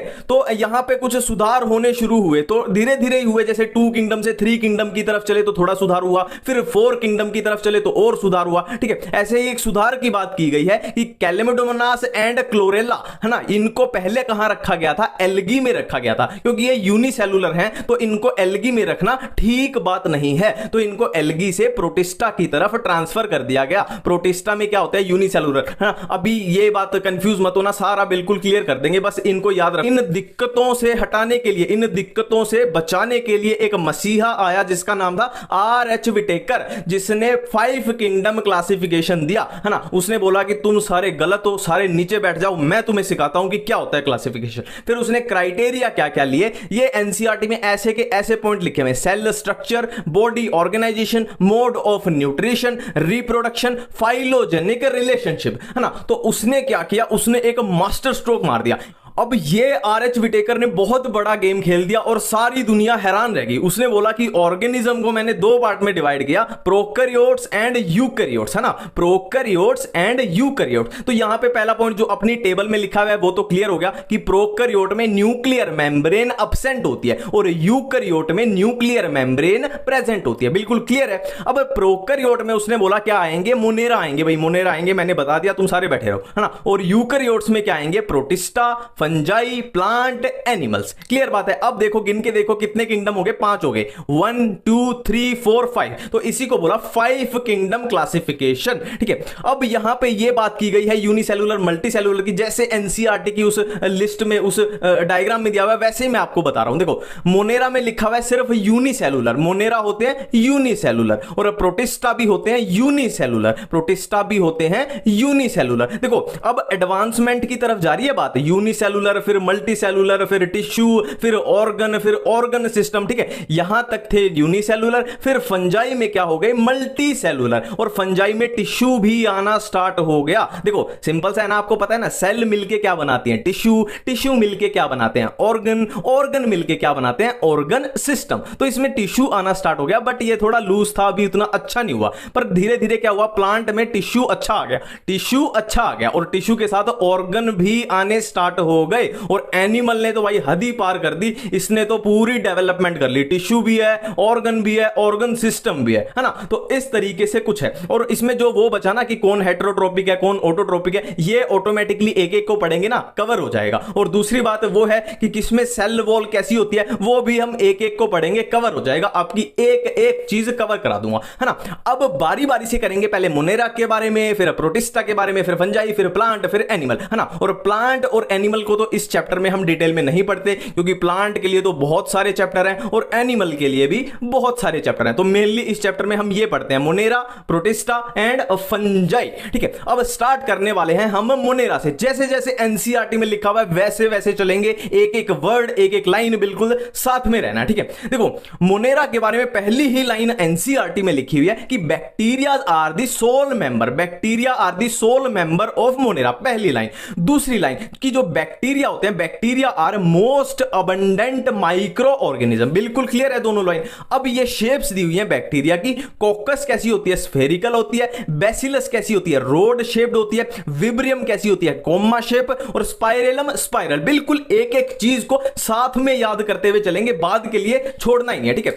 अब ये एनसीईआरटी में आप पैरा लाइंस पढ़ने जाओगे तो बहुत कंफ्यूजन हो जाएगी, तो मैंने इस तरीके से डिवीजन किया, एक एक पॉइंट एनसीईआरटी का कवर होगा। देखो मैं जान जान के बोलता हूं बार बार एनसीईआरटी एनसीईआरटी एनसीईआरटी, ताकि आपका थोड़ा फोकस बने, ध्यान बने। देखो बैक्टीरिया को 2 पार्ट में डिवाइड कर दो, ऑटोट्रोफिक, हेटेरोट्रोफिक। ऑटोट्रोफिक यानी अपना खाना खुद बनाएंगे, और हेटेरोट्रोफिक मतलब वो खाने के लिए दूसरों पर डिपेंड करेंगे, ठीक है। अब एनसीईआरटी में साफ साफ लिखा हुआ है कि सम बैक्टीरिया आर ऑटोट्रोपिक और मेजॉरिटी ऑफ बैक्टीरिया आर हेटेरोट्रोपिक, मतलब एक एक लाइन अपनी कवर है, ठीक है।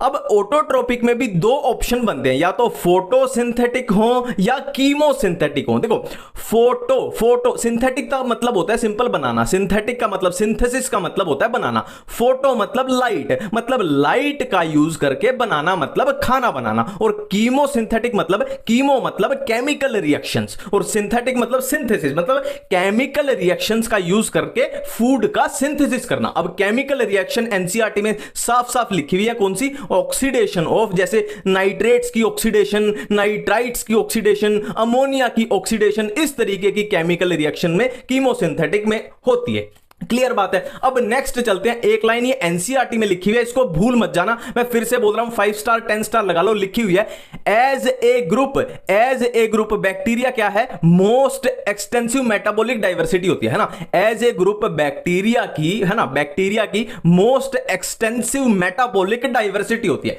क्लियर बात है। अब एक नेक्स्ट चलते हैं हम आर्की बैक्टीरिया के, जो आर्की बैक्टीरिया का एनसीईआरटी में एक पैरा दिया हुआ है, उसको एक ही पैरा में निपटा देते हैं, एक एक लाइन पूरी कवर होगी। आर्की बैक्टीरिया की खास बात क्या है? लिव इन हार्श हैबिटेट, मतलब ये हार्श हैबिटेट मतलब जहां पे पूरी एक्सट्रीम कंडीशन होती है ना, वहां पे रहते हैं। और ये ऐसा क्यों कर पाते हैं? क्योंकि इनकी सेल वॉल की स्ट्रक्चर नॉर्मल बैक्टीरिया से अलग होती है, इनकी सेल वॉल की स्ट्रक्चर थोड़ी खास होती है, इसलिए ये हार्श हैबिटेट, हार्श कंडीशन को झेल पाते हैं। अब हार्श कंडीशन 3 टाइप की बात की गई है कि हेलोफाइल्स मतलब जहां बहुत ज्यादा सॉल्टी कंडीशन होगी, थर्मो एसिडोफाइल्स, थर्मो से याद आ जाएगा हॉट स्प्रिंग, जहां पे बहुत ज्यादा टेंपरेचर होगा, और मिथेनोजीन्स मतलब जो मार्शी एरिया में रहेंगे, मतलब जहां मिथेन रिलीज होती है वहां पे। ठीक है, अब ये बहुत इंपॉर्टेंट दिया गया है कि बहुत सारे नहीं बोला, बहुत सारे रूमिनेंट्स जैसे कैटल, बफेलो, उनके गट में एक बैक्टीरिया होता है आर्की बैक्टीरिया मिथेनोजीन, ये मिथेनोजीन। अब मिथेनोजीन क्या करता है? वो बायोगैस या मिथेन की प्रोडक्शन करता है ना, कहां से? From the Dang of ruminant animal, methane या बायोगैस की प्रोडक्शन करता है। ठीक है, अब देखो जो ब्लू ग्रीन एल्गी दिया हुआ है, मैंने ये एनसीईआरटी से, फिर से वही बात है, बजट फुल है अपना, है ना, और एनसीईआरटी से ये कटिंग की है, और ब्लू ग्रीन एल्गी को इसी में खत्म करेंगे। जो भी एनसीईआरटी में एक एक पॉइंट लिखा हुआ है पूरा इसमें मैंने कर दिया। ठीक है, फर्स्ट पॉइंट क्या कहता है? ब्लूम मतलब blue green algae water bodies में ब्लूम की फॉर्मेशन करते हैं, पहला पॉइंट। दूसरा पॉइंट नाइट्रोजन फिक्सेशन। अब ये कहां होगी? देखो ये अलग सी सेल दिख रही है आपको, ये क्या है? हेटेरोसिस्ट। हेटेरो मतलब डिफरेंट, हेटेरो मतलब डिफरेंट, मतलब बाकी सेल से जो डिफरेंट सेल हैं वहां पे होगी नाइट्रोजन फिक्सेशन। और एग्जांपल भी दिए हैं कौन से, ये डायग्राम वैसे नोस्टोक है, पर 2 एग्जांपल याद रखना इसमें, नोस्टोक, एनाबिना। क्लियर बात है। नेक्स्ट है फोटोसिंथेटिक, मतलब जो ब्लू ग्रीन एल्गी होते हैं वो फोटोसिंथेसिस करते हैं, और कैसे करते हैं? तो मैंने ये ड्रॉ किया, ये जानबूझ के लिखा है मैंने, ए मतलब इनमें क्लोरोफिल ए पिगमेंट होता है, जो कि बिल्कुल सिमिलर होता है प्लांट्स के, तो ये फोटोसिंथेसिस वाला भी अपना पॉइंट क्लियर है। अब एक और पॉइंट लिखा हुआ है एनसीईआरटी में कि इनके अराउंड ब्लू ग्रीन एल्गी के चारों तरफ क्या होती है? म्यूसिलेजिनस या जिलेटिनस बोल लो, म्यूसिलेजिनस शीट होती है। ये ब्लू कलर की जो शीट सी दिख रही है ना, सिंपल सा ही है। अब ब्लू ग्रीन एल्गी में आपका एक भी पॉइंट नहीं बचा। ठीक है, अब एनसीईआरटी में नेक्स्ट पेज पे आ जाते हैं। नेक्स्ट पेज पे आपने क्या दिया हुआ है? रिप्रोडक्शन इन बैक्टीरिया दिया हुआ है और एक माइकोप्लाज्मा दिया हुआ है। तो पहले करते हैं रिप्रोडक्शन इन बैक्टीरिया, है ना, जो लिखा हुआ है इससे अलग आपको एक भी पॉइंट मिलेगा ही नहीं एनसीईआरटी में।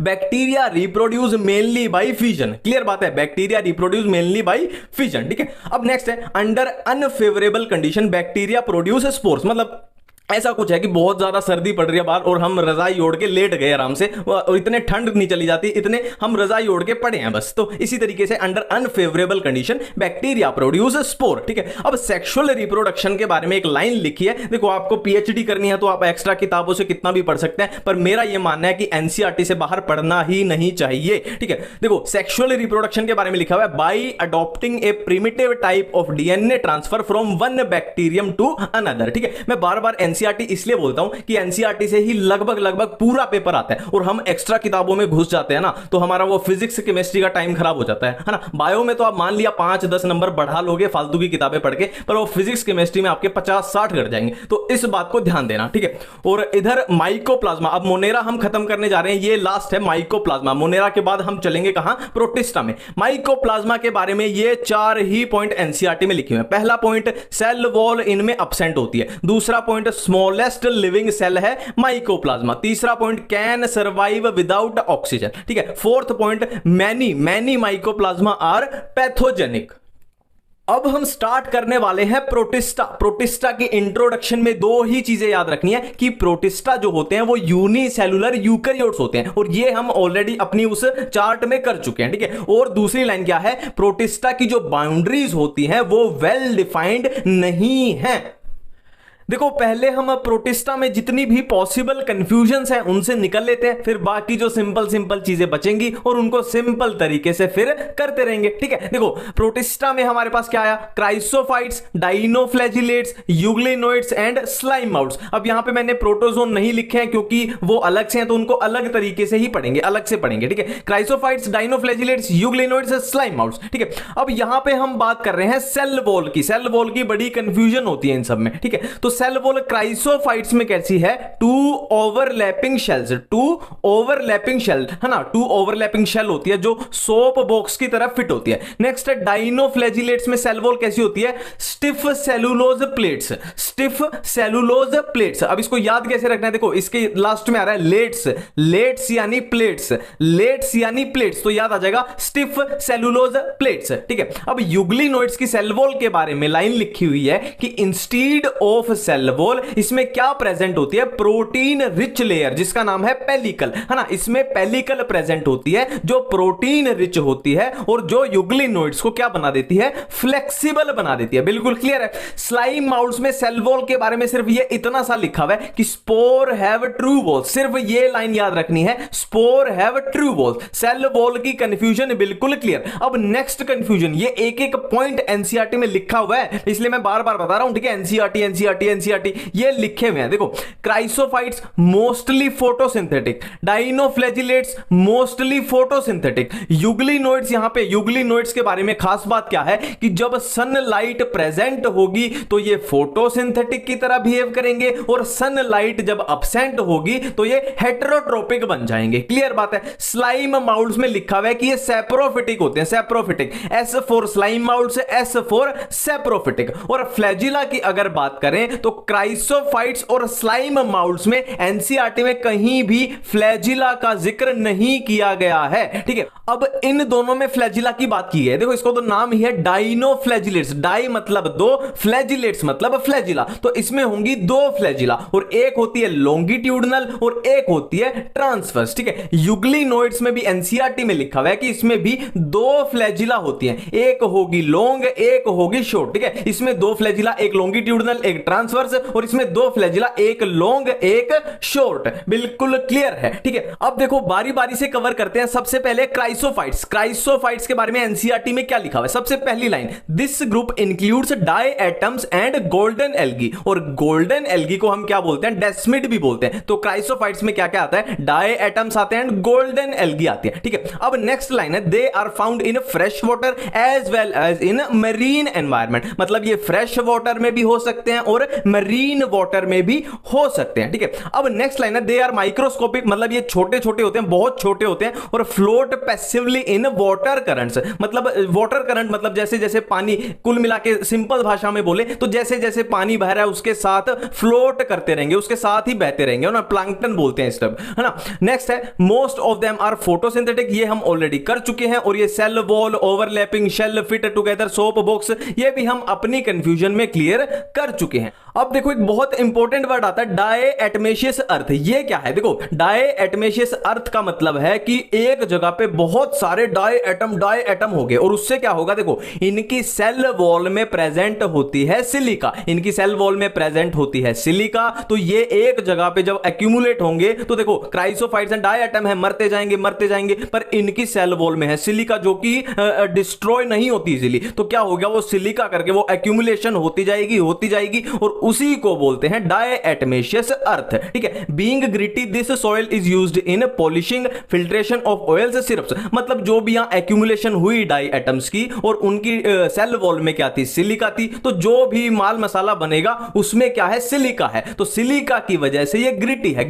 ठीक है। ग्रिटी है तो कहां पे यूज होती है, polishing, filtration of oils and syrups में। अब एक बहुत इंपॉर्टेंट लाइन है, diatoms are the chief producers of the ocean. इसको ऐसे भी याद रख सकते हो अगर प्रोटिस्टा में आप कंफ्यूज हो जाओ। C for chrysophytes, C for chief producer, ठीक है। अब क्राइसोफाइट्स के बाद है डाइनोफ्लैजिलेट्स। इसमें क्या लिखा हुआ है, these organisms are mostly marine है और फोटोसिंथेटिक है। ऑलरेडी हम ये कर चुके हैं अपनी कंफ्यूजन में। दे अपीयर, ये बहुत इंपॉर्टेंट पॉइंट है, ये अलग अलग कलर के दिख जाते हैं, कभी yellow, green, brown, blue, red, कैसे भी दिख सकते हैं। और ये किस पे डिपेंड करता है, इनका कलर किस पे डिपेंड करता है कि इनमें कैसा पिगमेंट प्रेजेंट है। जैसा पिगमेंट प्रेजेंट होगा वैसा ही ये कलर शो करेंगे, ठीक है। अब ये सेल वॉल के बारे में हम ऑलरेडी कर चुके हैं अपनी कंफ्यूजन में, फ्लैजिला के बारे में भी हम ऑलरेडी कर चुके हैं। अब यहां पे एक इंपॉर्टेंट पॉइंट आता है कि very often red dinoflagellates, red colour के डाइनोफ्लैजिलेट्स, जिसका एग्जांपल है गोनी ओलेक्स, ठीक है। ये क्या होता है, रैपिड मल्टीप्लिकेशन करते हैं, है ना। ये रैपिड मल्टीप्लिकेशन करेंगे तो बहुत सारा मल्टीप्लाई कर देंगे तो इनका नंबर बहुत बढ़ जाएगा, है ना। अब कोई रेड कलर की चीज अगर रैपिडली मल्टीप्लाई करेगी तो वो क्या करेगी, उस सी को, समुंदर को लाल लाल बना देगी, पूरा रेड कलर दिखने लग जाएगा बहुत सारा, है ना।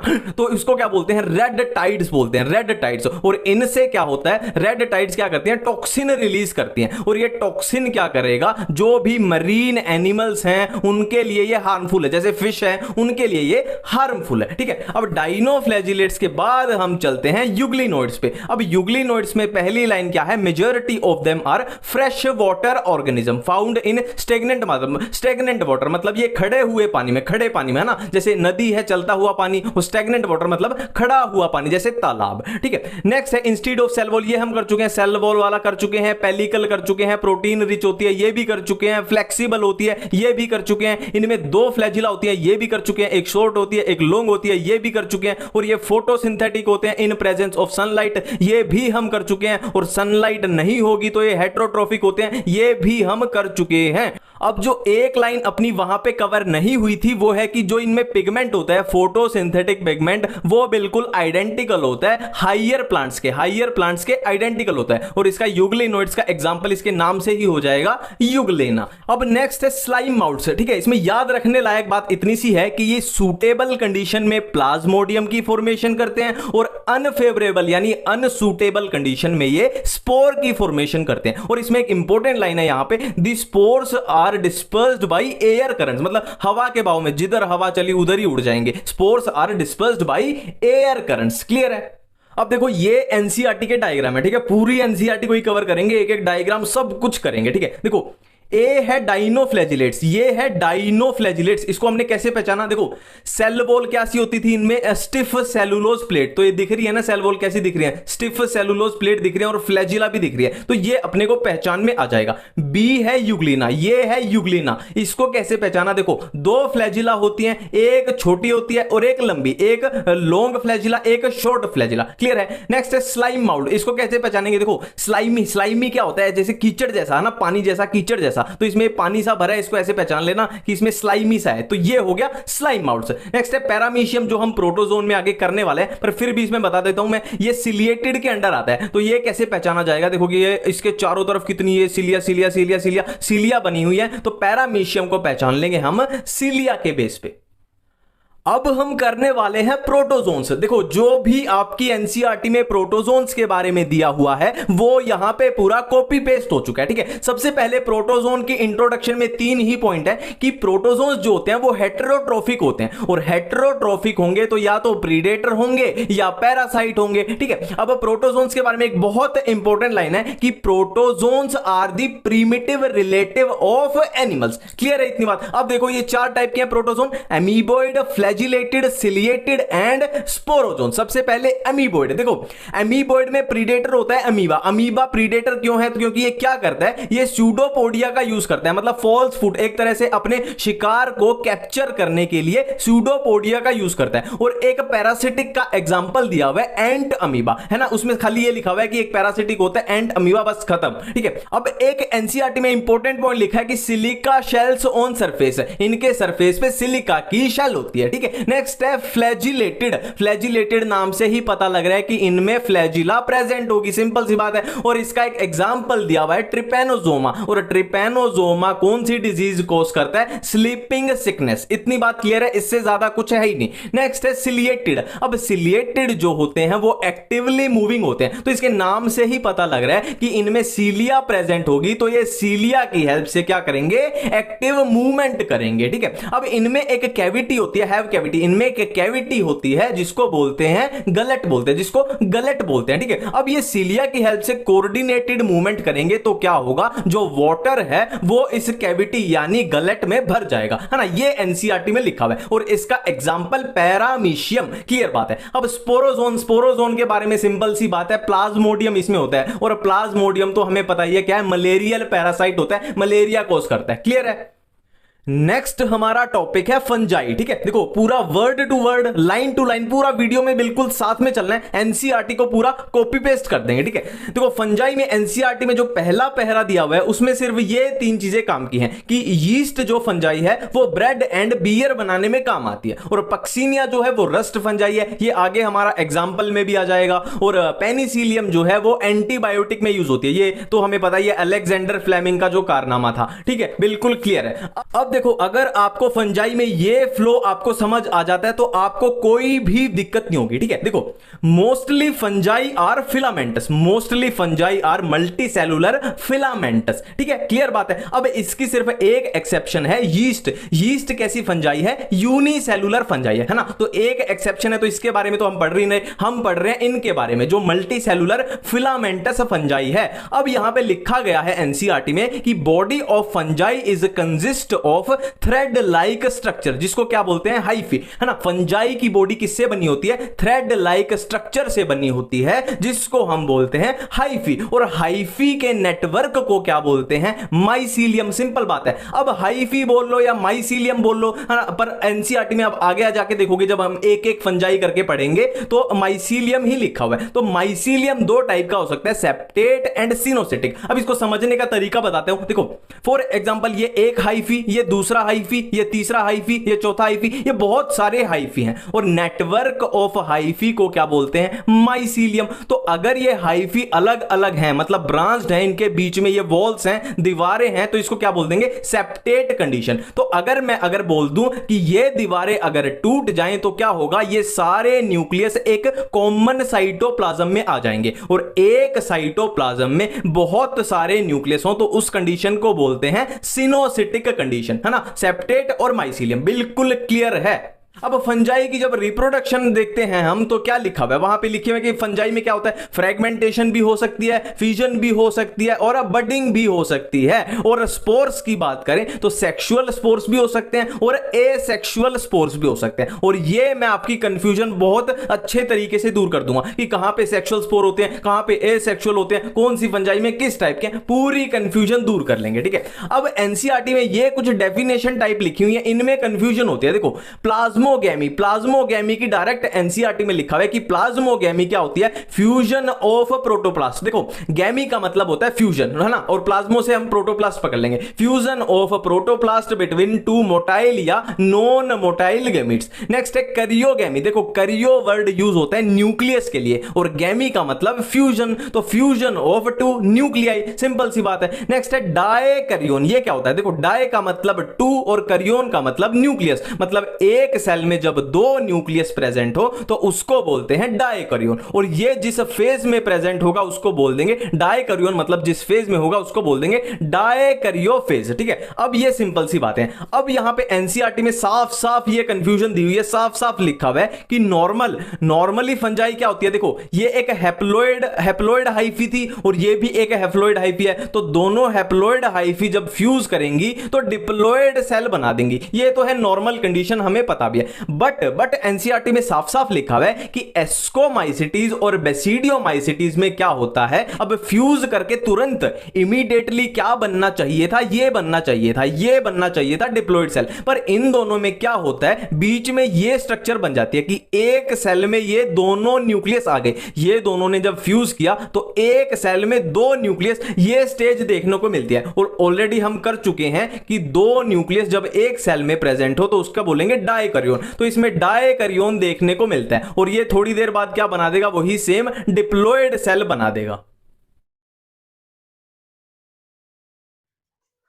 कौन सी फंजाई में कौन से स्पोर्स प्रेजेंट होते हैं, कौन से सेक्सुअल स्पोर्स हैं, कौन से एसेक्सुअल स्पोर्स हैं, सारी कंफ्यूजन एक बार में दूर हो जाएगी। ठीक है, देखो बहुत सिंपल सी ट्रिक है, बस एसी में बैठ के फिजिक्स की डीसी पांडे पढ़नी है, आपको कुछ नहीं करना, बस एसी में बैठ के फिजिक्स की डीसी पांडे पढ़नी है। अब देखो बस BAS, बी से बेसिडियोस्पोर, ए से एस्कोस्पोर और एस से सेक्सुअल, मतलब यहां पे अपनी सेक्सुअल स्पोर की कंफ्यूजन दूर होगी कि सेक्सुअल स्पोर कौन से होते हैं, बेसिडियोस्पोर एंड एस्कोस्पोर। अब ये कहां पे प्रेजेंट होंगे, नाम से ही पता लग रहा है कि बेसिडियोस्पोर्स प्रेजेंट होंगे बेसिडियोमाइसिटीज में और एस्कोस्पोर प्रेजेंट होंगे एस्कोमाइसिटीज में। अब यहां पे अपने सेक्सुअल स्पोर खत्म हो गए, मतलब ये जितने भी बचे ये होंगे सारे एसेक्सुअल स्पोर, ये होंगे सारे एसेक्सुअल स्पोर। बिल्कुल क्लियर है। अब देखो ए से एस्कोमाइसिटीज और सी से कोनिडिया, मतलब एस्कोमाइसिटीज के एसेक्सुअल स्पोर कौन से होंगे, कोनिडिया वाले। ठीक है, नेक्स्ट है फिजिक्स,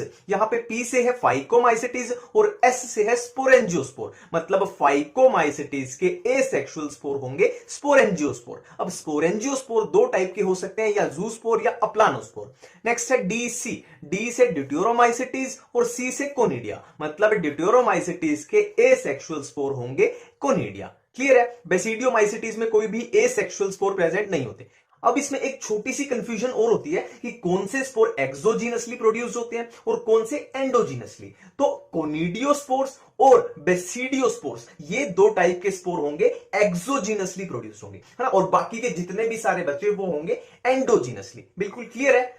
सबसे पहली फंजाई हम करने वाले हैं फाइकोमाइसिटीज। देखो स्पोर्स वाली confusion, asexual spore sexual spore कहां पे कौन से होते हैं, वो वाली कंफ्यूजन से हम ऑलरेडी निकल चुके हैं। तो बाकी का जो भी एनसीईआरटी में बचा वो ये है। ठीक है, फाइकोमाइसिटीज कहां पाई जाती है, aquatic habitat, decaying would, damp places, parasite on plant, ये सब एनसीईआरटी में लिखा हुआ है। अब इसमें एक इंपॉर्टेंट पॉइंट है कि इसका माइसीलियम कैसा होता है, एसेप्टेट एंड सिनोसिटिक, और ये इसके एग्जांपल है ना। आपकी जो भी ट्रिक है, अच्छी बात है, आपको याद है तो, पर मेनली इसमें वही यूज होती है राम, RAM राम। ठीक है, म्यूकर राइजोपस कैसी, ब्रेड माउल्ड और अल्ब्यूगो पैरासिटिक ऑन मस्टर्ड। ठीक है, अब फाइकोमाइसिटीज के बाद है एस्कोमाइसिटीज। एस्कोमाइसिटीज का दूसरा नाम क्या है, इसको बोलते हैं सैक फंजाई। इसको कैसे याद रखें, देखो ASC, ये ASC से शुरू हो रही है, तो यहां पे क्या कर दो SAC, मतलब ये ही तीन लेटर यूज हो रहे हैं, सैक फंजाई। और ये कहां पे पाई जाती है, सेप्रोफिटिक होती है, डीकंपोजर, पैरासिटिक। अब इसमें क्वेश्चन जो बनता है वो ये है, कोप्रोफिलस।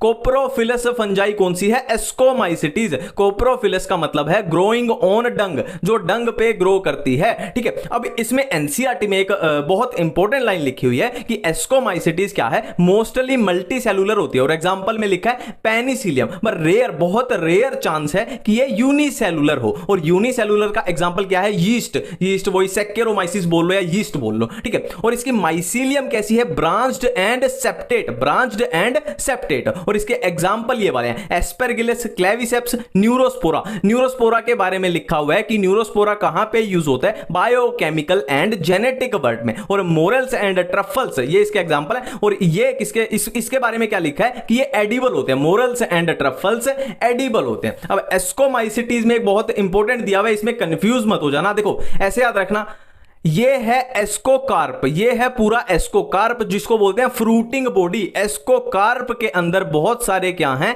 एस्कस। एस्कोकार्प के अंदर बहुत सारे एस्कस, और एस्कस के अंदर बहुत सारे स्पोर्स, और इसको क्या बोल देंगे, एस्कोस्पोर। Ascocarp, ascus, ascospore. ठीक है, ये बिल्कुल क्लियर रखना, कंफ्यूज नहीं होना। ठीक है, नेक्स्ट है बेसिडियोमाइसिटीज। देखो mushroom, bracket fungi, puff balls, ये तीनों में से कोई भी नाम आ जाए, मतलब उसका मतलब क्या बोलना चाह रहा है वो, बेसिडियोमाइसिटीज। ठीक है, और इसका माइसीलियम कैसा होता है, branched and septate, branched and septate. अब इसमें खास बात क्या है, देखो मैंने ये डिवीजन इसलिए की है, ये दोनों बातें हम कर रहे हैं एसेक्सुअल के लिए, और ये दोनों बात कर रहे हैं हम सेक्सुअल के लिए। ठीक है, स्पोर्स कौन से कैसे कैसे होते हैं वो ऑलरेडी हम कर चुके हैं। देखो एसेक्सुअल स्पोर्स जनरली अब्सेंट, इसमें एसेक्सुअल सेक्सुअल स्पोर जनरली नहीं पाए जाते।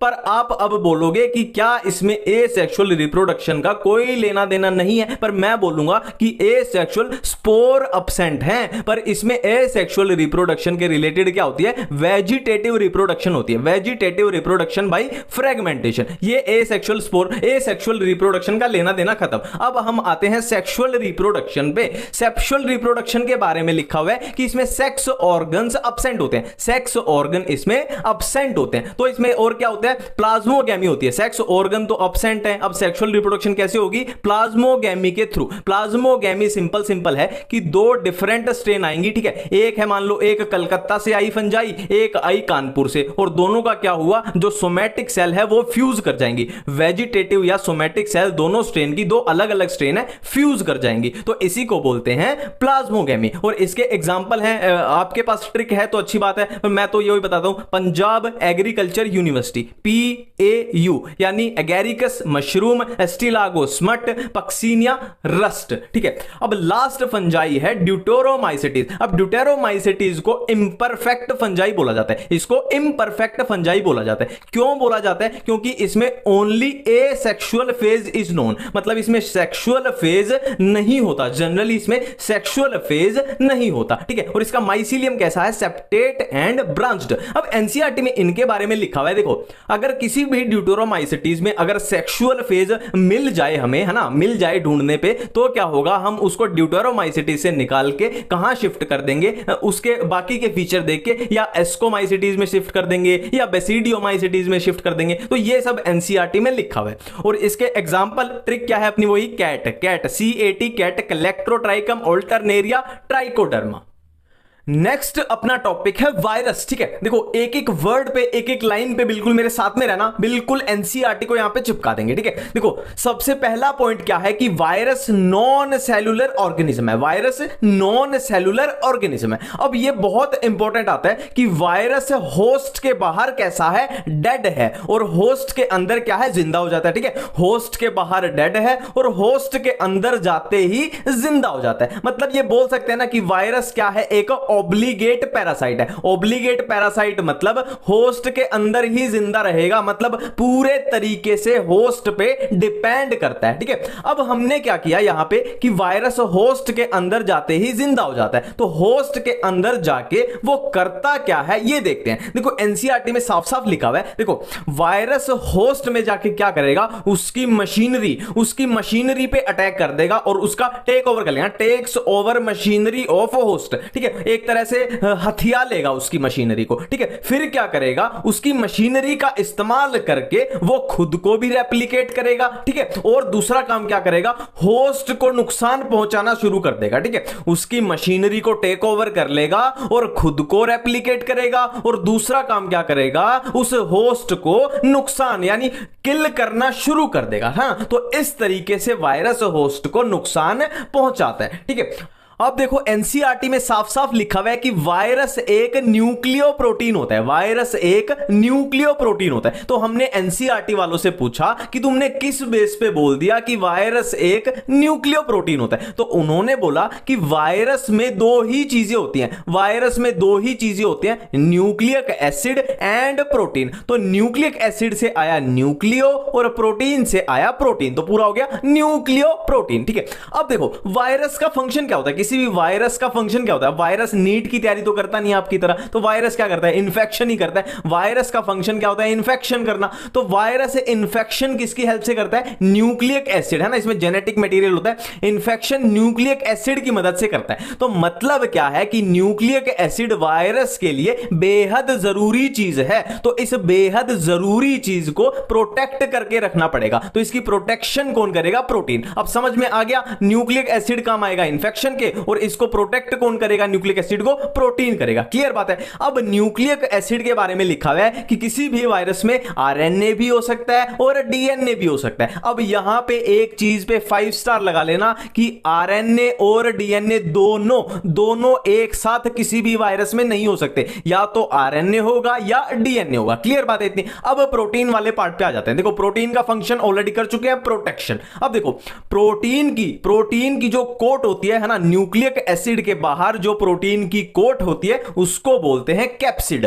अब कैप्सिड कैसे बनी होती है? कैप्सिड मेड ऑफ मैनी, मतलब किससे बनी है? बहुत सारे कैप्सोमियर से, बहुत सारे कैप्सोमियर से मिलके बनी है ये कैप्सिड, ठीक है। अब ये कैप्सोमियर्स की अरेंजमेंट दी हुई है, एनसीईआरटी में दो ही तरीके बताए गए हैं। कैप्सोमियर्स की अरेंजमेंट दो तरीके से हो सकती है, दो वो डायग्राम जो दिए हुए हैं वो यही वाले हैं, एक हेलिकल एंड एक पॉलीहेड्रल। हेलिकल में एग्जांपल दिया हुआ है टोबैको मोज़ेक वायरस, और पॉलीहेड्रल में बैक्टीरियोफेज। जो वायरस जनरली, ये जनरल बात की गई है, ऐसा नहीं है कि हर बार ये सच है। एनसीईआरटी में साफ साफ एक वर्ड लिखा है कि जनरली जो वायरस प्लांट को इन्फेक्ट करते हैं वो जनरली कैसे होते हैं? सिंगल स्टैंडर्ड आरएनए वाले, है ना, वो होते हैं सिंगल स्टैंडर्ड आरएनए वाले वायरस। और जनरली जो एनिमल को इन्फेक्ट करते हैं वो सिंगल स्टैंडर्ड या डबल स्टैंडर्ड आरएनए वाले भी हो सकते हैं, या डबल स्टैंडर्ड डीएनए वाले भी हो सकते हैं, ठीक है। और एक ये बैक्टीरियोफेज, पहले तो बैक्टीरियोफेज का मतलब क्या होता है? नाम से ही पता लग रहा है, बैक्टीरियोफेज मतलब ऐसा वायरस जो बैक्टीरिया को इन्फेक्ट करता है। और इसमें जेनेटिक मटेरियल कैसा होगा? इसमें डबल स्टैंडर्ड डीएनए होता है। इतनी बातें बिल्कुल क्लियर है। वायरस के रिलेटेड जितने भी साइंटिस्ट दिए मैं वो कर लेते हैं। सबसे पहले दिमित्री इवानोस्की, ठीक है, जो मेरे को तो नाम भी नहीं बोलने आते, बहुत मुश्किल से नाम है ना। तो इसने क्या किया था? इसने नेमिंग ऑफ वायरस मतलब वायरस का नामकरण किया था, ठीक है। अब या तो आप इसको डायरेक्ट याद कर लो कि नेमिंग इसने की थी, या मैं एक छोटी सी ट्रिक बता देता हूं कि ऐसे बोलते हैं ना कि आसमान में नाम लिख दिया, है ना, आसमान में किसी का नाम लिख दिया, तो आसमान मतलब स्काई, तो स्काई में नाम लिख दिया, ठीक है, तो याद आ जाएगा नेमिंग ऑफ वायरस स्काई मतलब इवानोस्की ने की थी, ठीक है। अब वायरस यहां पे इसी के पैरा में, इसी की लाइन में एक लिखा हुआ है कि वायरस का मतलब क्या होता है? पॉइजनस फ्लूइड या वेनम। वायरस का मतलब क्या होता है? पॉइजनस फ्लूइड या वेनम, ठीक है। अब नेक्स्ट साइंटिस्ट है WM स्टेनले। WM स्टेनले, इसको मैं ऐसे याद रखता हूं, देखो STA और यहां पे मैच करा देना STA, ये याद आ जाएगा आपको। मतलब WM स्टेनले ने क्या किया था? इसने क्या बताया था? वायरस कुड बी क्रिस्टलाइज, ठीक है। आपको यहां पे हिट पॉइंट क्या है? क्रिस्टल याद रखना है कि वायरस के क्रिस्टल किसने बनाए थे? स्टेनले ने, ठीक है। नेक्स्ट साइंटिस्ट है MW बिजरेनिक। MW बिजरेनिक, इसने क्या किया था? इसने ये टर्म दी थी कंटेजियम वाइवम फ्लूइडम। कंटेजियम का मतलब क्या होता है? इन्फेक्शियस।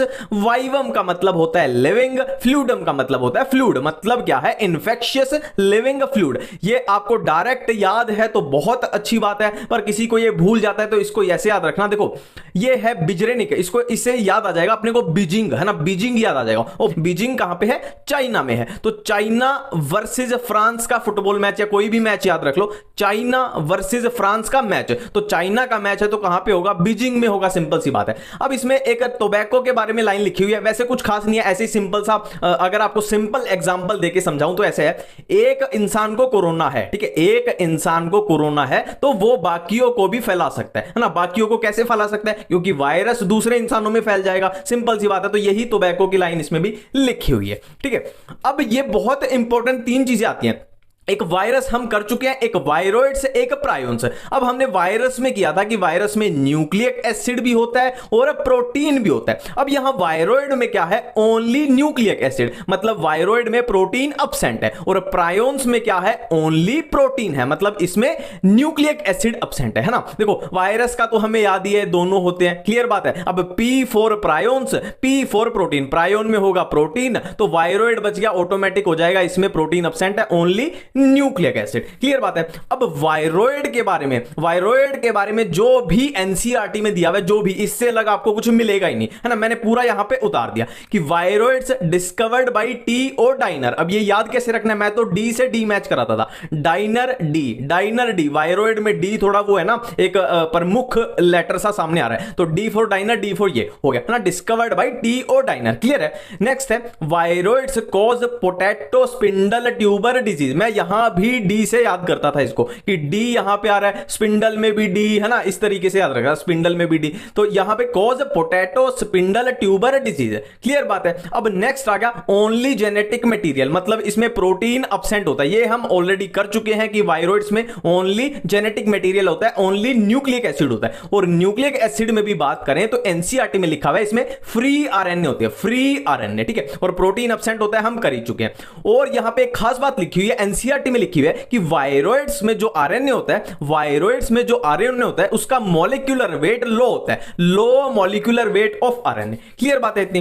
अब नेक्स्ट आते हैं हम प्रायोन्स पे। प्रायोन्स के बारे में हम एक पॉइंट तो कर चुके हैं, P for prions, P for protein, मतलब इसमें ओनली प्रोटीन होता है, इसमें जेनेटिक मटेरियल या बोलो न्यूक्लिक एसिड अब्सेंट होता है। ठीक है, अब एनसीईआरटी में एक लाइन लिखी हुई है कि प्रायोन्स है ना जो, वो एजेंट होते हैं एक तरीके के, है ना। प्रायोन्स जो एजेंट होते हैं तो वो कैसी बीमारी फैलाते हैं, कैसी डिजीज फैलाते हैं, न्यूरोलॉजिकल। ये यहां पे हिट पॉइंट है, ये याद रखना, प्रायोन्स न्यूरोलॉजिकल डिजीज को ट्रांसमिट करते हैं। ठीक है, अब दो डिजीज दी हुई हैं, दो डिजीज दी हुई हैं जो प्रायोन्स की वजह से होती है ना, ये दो डिजीज हैं जो प्रायोन्स की वजह से होती है, एनसीईआरटी में दी हुई हैं। कौन सी? बोवाइन स्पंजिफॉर्म एन्सेफेलोपैथी, जो बीएसईबी, ये किसमें होती है? कैटल्स में होती है। ठीक है, ये कैटल्स में होती है, और इसी वायरस का एक एनालोगस वेरिएंट है जो सीआर जैकब डिसीज, ये ह्यूमंस में होती है, ये कॉज करेगा। दो डिजीज है, कौन सी? बीएसई एंड कौन सी? जैकब, ये सीआर जैकब डिजीज, ये होगी कैटल्स में, ये होगी ह्यूमंस में, और दोनों वायरस क्या है? एनालोगस वेरिएंट है ना, ये इसका एनालोगस वेरिएंट है। क्लियर है।